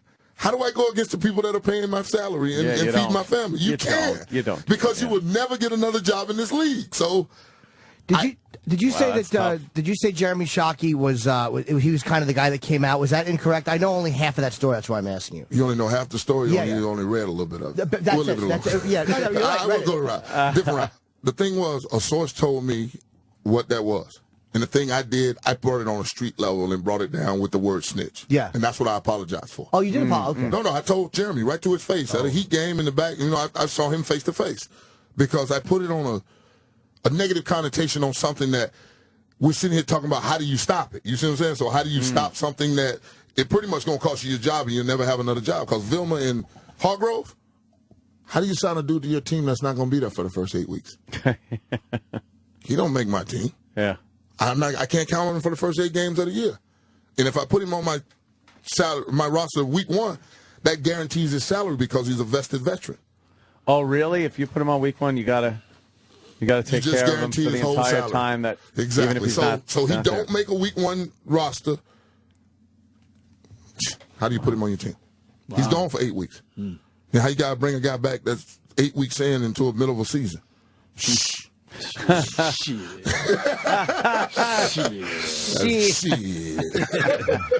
fans of The Wire. You love The Wire? Love The Wire. Great. You hated The Wire. I grew up in the 90s where drive-by shooting and drug dealing was an actual day-in, day-out life for me. I don't want to watch it on television. It's a documentary some for one. Some dumbass that's telling a story. No thanks. I'll tell you, it's fun for Whitey, though. Check that shit out. I kind of figured that. Fun for us. I'm joking. Where'd you grow up?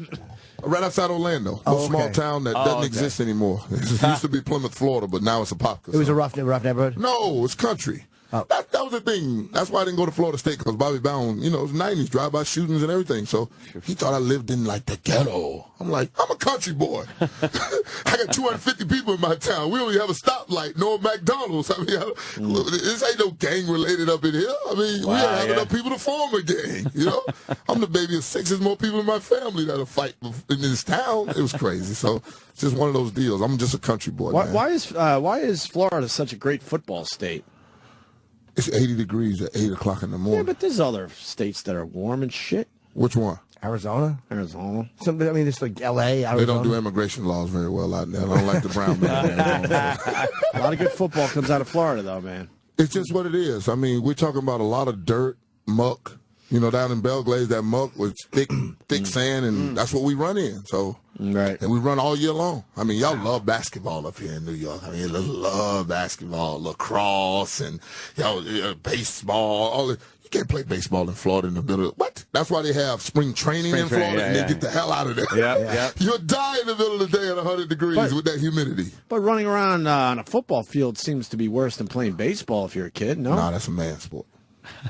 Football. And it's, fair enough. It's man sport.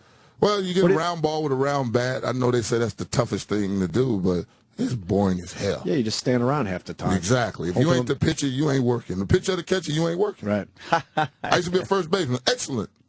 Power hitting first baseman that played excellent defense. Just the game was too damn slow. Really? Even for the players, Just too damn slow. If it wasn't a left-handed batter, I did nothing. I forget. Yeah. They did some kind of experiment. They said there's 5 or 6 minutes of action in a baseball game, something like that. I forgot the exact number, but it's so ridiculously low. Absolutely, you do nothing. I mean, a 2.5 hour game, and it's like the actual action is 5-6 minutes, something. Well, the average NFL play is 6 seconds too. Yeah, but that's an intense 6 seconds yes, every single buddy. fucking time, man. You're going to make some contact, Daddy. You can lose your head. Not lose your head. It ain't life or death. You can keep banging your head up against a wall and realize there's a wall 20 years later, though. I don't understand. I don't understand how you get tangled up every play, and you guys. You're really not tangled. You don't have more injuries. When you're in the bottom of that pile trying to figure out how the fuck to get back up on your feet. Make sure the running back's on the bottom. You're on top of him. Or the quarterback, or the guard, or the tackle. Make sure you ain't at the bottom. You guys got to be partly insane to play. Absolutely. You got to be. Got to have a screw loose. It's a contact sport. Yeah. How good does it feel to just nail a running back? Like when especially no quarterback. Oh, the quarterback's the best? Trust me. The girls are watching him. He's nice and pretty. Standing in the pocket. Ooh, take it right off the map. Ooh, that ain't nothing. He likes that. Yeah. Y'all just gave me a flashback just He there. likes that. Yeah. It feels good just to feel that full contact, that tingling that right wrap now. around. That tingling right now. That oof when he hits the ground and the air comes out of him. Oh, yeah. And that's better than when you're going around the back, drag down. I mean, no, don't drag him down. You want to grab him and bounce. Bounce. Oh, man. Throw him down a little bit. Bounce him. You want to bounce on him. Wow. Do they overprotect them by or is it necessary? They do. They overprotect them. I mean, first of all, they made it a strike zone. From the top of the numbers to the bottom of the numbers is basically where you can hit it. Not the legs. No, you hit him. You hit him in the legs. You're done. Do you name players? Who did you like to hit the most? They all taste like chicken. There wasn't. You didn't have a all number one. Taste like chicken. No.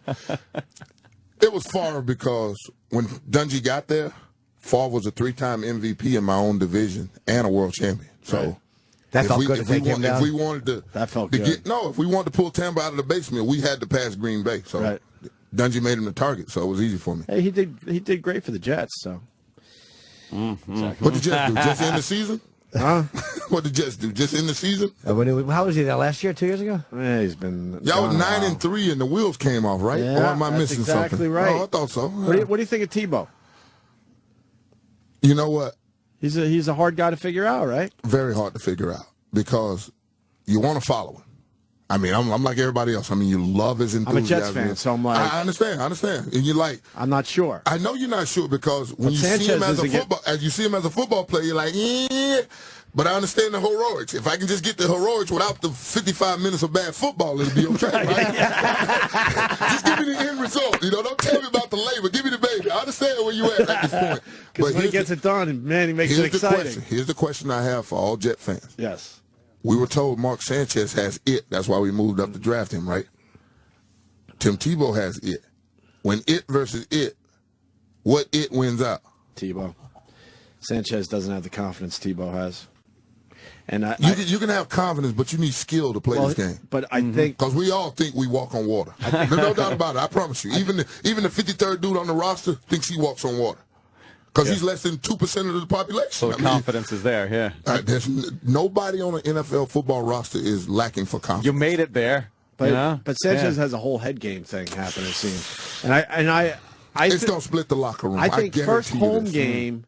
I think they start cheering for Tebow, even though Sanchez hasn't even fucking taken one snap. He has to mess it up. He's got to mess it up, and if he doesn't, then that puts him in a situation where it's going to work itself out on the football field. It's weird. But you got to question a team that was 65% in the red zone with Plexico and no Tebow. You get rid of Plex and bring Tebow in. What I miss? I don't know. What a miss at this point, Right. Well, what body of work are we watching the backup fly across the country on a jet? And then have a press conference. I was blown away. The backup, right? The backup. I mean, this is the backup. I mean, my backup never played. I don't even know his name. I know my backup in college. It was The Rock, because he became pretty famous. But most backups become nothing, right? Unless he's Lou Gehrig and Wally Pipp. Who was your backup in college? Dwayne, The Rock. Oh, Dwayne Johnson. Oh, you said Rock. Yeah, okay. Dwayne Johnson played college football, man. Was he good? We've all seen him in the uniform, but was he actually a good college football player? They tell me he was okay when he first got there from Pennsylvania. He was in the Big 33. He was up in Western PA and all of that, but never really happened, obviously. He had a couple injuries, shoulder and some couple things broke down on him. But other than that, he's a great dude, though. I mean, a great dude. Not a great football player, but it doesn't matter. He's a great entertainer and an actor and the most electrifying man. I think he's going to be all right, huh? Yeah. I think that kid. I think that kid's going to be okay. $20 million a movie now? Yeah. I think he's going to be all right. I want a cameo, do it. Yeah, I used to let you play. Yeah, he's I an used to be like, A-lister. you know what? You used to ask me, how much time can I get this week? I'm like, listen, man, I'm going to go ahead and get these 2 sacks. I'm going to come out. It's all yours. Now I just need a cameo, Dewey. That's all. Hook your boy up. You should something, right? You should be in movies. You getting those opportunities yet? I did. Our family wedding, was my first one. But other than that, listen, this is what I tell people all the time. When I walk into these readings for movies, I'm looking at Terry Tate, the Office linebacker. There go Faison, who's got 20 movies underneath his belt. I'm a football player. I rush the passer. That's like them coming to try to take my job. It ain't going to happen, right? I mean, come on. I'm in a whole different field. So, but you got charisma. I know, but I have a good time. I like to have a good time. I have a good time. You know, I like to have a good time. But the director or the producer, whoever it is, has to give it to me. I'm not going to out-act a person that has 20 movies underneath his belt. Right. Did you like Dancing with the Stars? I loved it. You did, huh? You did well. I think you were runner-up, weren't you? Yeah, I got called up. My little girl was a big fan, and at the time she was 10. So I walked in the living room. We were on our way to China for some singing gigs she had with kids, you know. Got to visit China. Pretty cool. Great Wall. One of the 8th wonders. 7 wonders. So I walk in, my ex-wife, or wife at the time, and I say, Dancing with the Stars? You know, I got off the phone. He was asking me about it. So I come in to ask her. I didn't look left. The little girl's on the couch down there hiding. She jumped over the couch and said, "You doing it?" and ran upstairs and called both grandmas. So that was the discussion of, am I doing Dancing with the Stars? Oh, so then you have to. So then I get that week one, you know, do the little cha-cha. I feel good about it. You know, me and Kim, great chemistry. Both got sidekicks. Both fear heights. All the little quirky things about a person, we both feel the same way about it. So we have a beautiful relationship. My little girl comes to this first show. I dance pretty good or whatever. You know, everybody loving it. She looks at me after the show and she said, "Daddy, you know my birthday is on the finals week." I looked at my little girl. I said, "Baby, Daddy was thinking about being here about 6 weeks. 6 weeks, nothing. We champions," and ran out of the door. Just turned around and walked off from me. So now I have a 10-year-old little girl that I got to go dance for. Oh, man. So when you saw me on television going... You were dancing your ass off. Thank you. I was dancing for a 10-year-old at home that didn't want to hear nothing but we champions. I'm like, God, I hate the one time that I stuck excellence in her face. You thought it'd be fun for a couple weeks, kind of a goof, whatever. And then all of a sudden became this because I was looking at the list, you know, I'm like Tony Braxton, Lance Bass. You know, these are dancing people that entertain. You know, I'm a big man that hunt quarterbacks. You know, this ain't my field. Oh, you were the same cast as Cloris Leachman and Jeff Ross and our pal Jeff Ross. Yeah. Holy fuck! Okay. Got poked in the eye and couldn't make it. Yep. Oh, that's right. I wore my patch for solidarity for him. I remember that. I like Jeff. I remember that. So you went to the fight. I think you came in second, didn't you? I lost. Yeah. How did you know you lost as the both dances happened, or were you really not sure? No. At the end of the day, when we came back the next day, because trust me, as hard as we dance, they party just as hard. Yeah. I love them. And Monday nights after you dance, yeah, it's a good time. It's a good time. It's a good time. A little libation. We have a good time. So the thing about it, we come back the next night, and after they decided, the dude walks up to me, and he has this long look on his face. I'm like, "What's the matter?" He's like, "Dude, you lost by 0.36% of the vote. Oh, shit. It's like 50,000 votes." I looked at him. I said, "Good." He said, "What?" I said, "Because there's no way I was going to be walking around with that beer ball trophy going from The View to Good Morning America." Shit. Yeah, can you imagine that? Yeah. They put you out on the tour. Yeah. The tour. Yeah. Yeah. And you actually got to dance a couple other places. Oh, man. Oh, God. Trust me, my feet were killing me. 5'8" studs ain't never looked so good after those Latin shoes. I wanted my 5'8" Nikes back so bad. Oh, my God.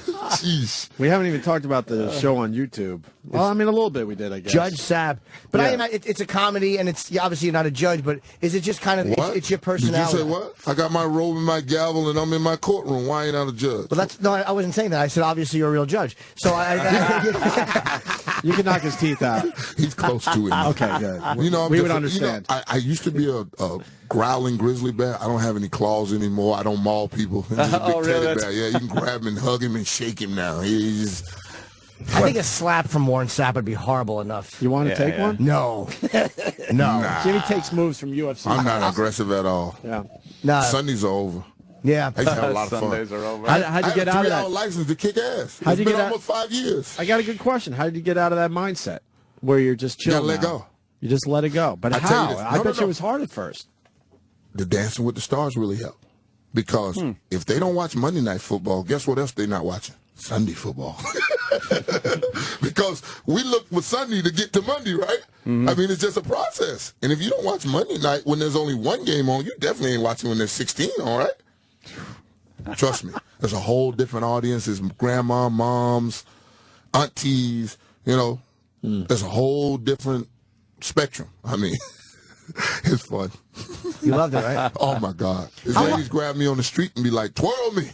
Take me for a spin. And like, okay, always back on the left. Let's go. Take off with them. So much fun to be able to dance. How hard was it to walk away from football? I mean, I'm sure you've heard that question before, but I mean, when did you know, like, all right, it's time to... You win 15 games in 4 years in Oakland, it became a job. Oh, okay. It's just that simple. I've always said football is a kid's game. You get paid a king's ransom. And when it stopped being fun, I was going to leave. And it stopped being fun in Oakland. When you come into a job where nobody says good morning, nobody cares about their responsibility on the field. It's about how much money you're going to get paid and how much somebody else is making. I mean, they broke all the rules in Oakland. All the rules. Really? All the rules. You don't discuss wives, kids, and money. Everything was being discussed. I'm like, I can't do this. And then I think it was about week 13. I was sitting in my locker, and, you know, I had told myself I was going to retire at the end of the year, but I was still contemplating because I knew I could play. I watched these two kids have a 15-minute conversation right beside me, and I did not understand a word. I said, I got to go. Wow. I said, I'm sitting in the locker room listening to a conversation for 15 minutes and have no idea what they're talking about. What were they talking about? What was the subject? I thought they were talking about, like, going out and, you know, doing some things, but it was a girl. They were talking about a girl. I'm like, that conversation was about a female? Wow. He's like, yeah, dog, what you talking about? Wow. I'm dumbfounded. Did you feel old? Yep. You did? I really did. Not I old. felt like I had missed a generation some kind of way. Wow. Because the generation that I grew up with, the Hardy Nickersons and the Reggie Whites and the Martin Mayhews and Barney Bussies, you know, those are old school guys. You had to earn their respect. You had to earn it on the football field. This was a you got to anoint about me. Earlier. You got to anoint me the next great one right now. Right. And don't waste time. And they haven't even done anything yet. Entitlement.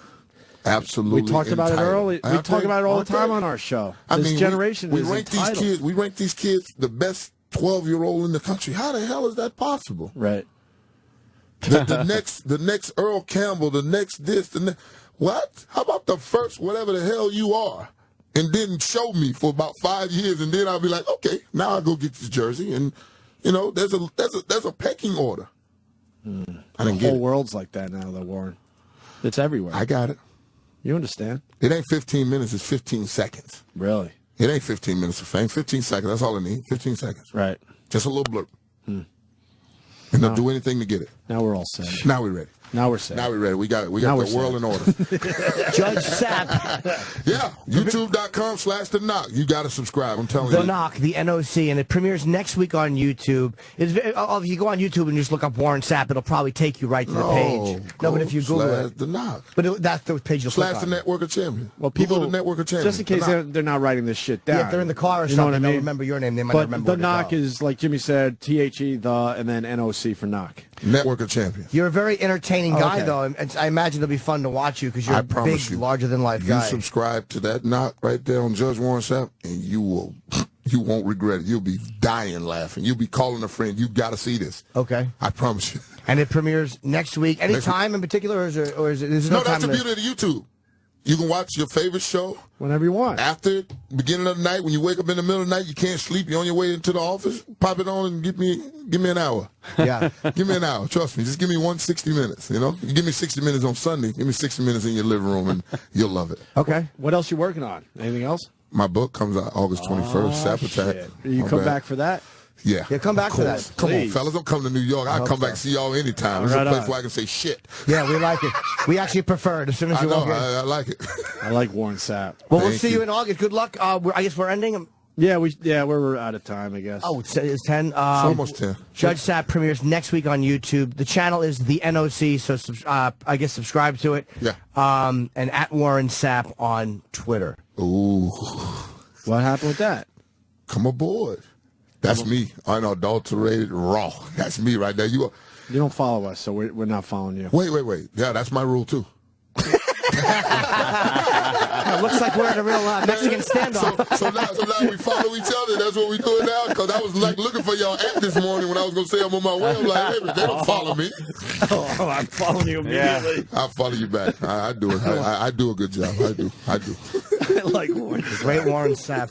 Absolutely. Warren, thank you, man. Come back and see us. Thank you for having me, fellas, and I will come back anytime you ask. Right on. And we're done. You did the Melrose thing? I'm doing the Melrose Improv in L.A. tomorrow night, and I will be on Leno. You going to be there Saturday, too? No, I fly home Saturday morning. Oh, but I'll make sure that I go back out, too. Please. I'm out in L.A. When all you the come time. back, hit me. I love L.A. I'll be on the NFL Network. Oh, okay. So you're out there all the time. He's an analyst for NFL Network. Oh, okay. So I'm out there constantly. I'm going back out next week. So and when the hell is Time Warner going to let NFL Network on this island? They Time stink. Warner stinks. They hate him. We got 13 games now for you. We got everything you need. I mean, what the hell? Yeah. Let me on the island. These cable companies are fucked up. They're terrible. It makes us sad, Warren. Your couch. All right. Warren Sapp, everyone. We'll see you guys tomorrow. Later. Did you sign up all? Yeah. The Opie and Anthony Show is pretty much over. But if you feel like sticking around after O&A Live is next.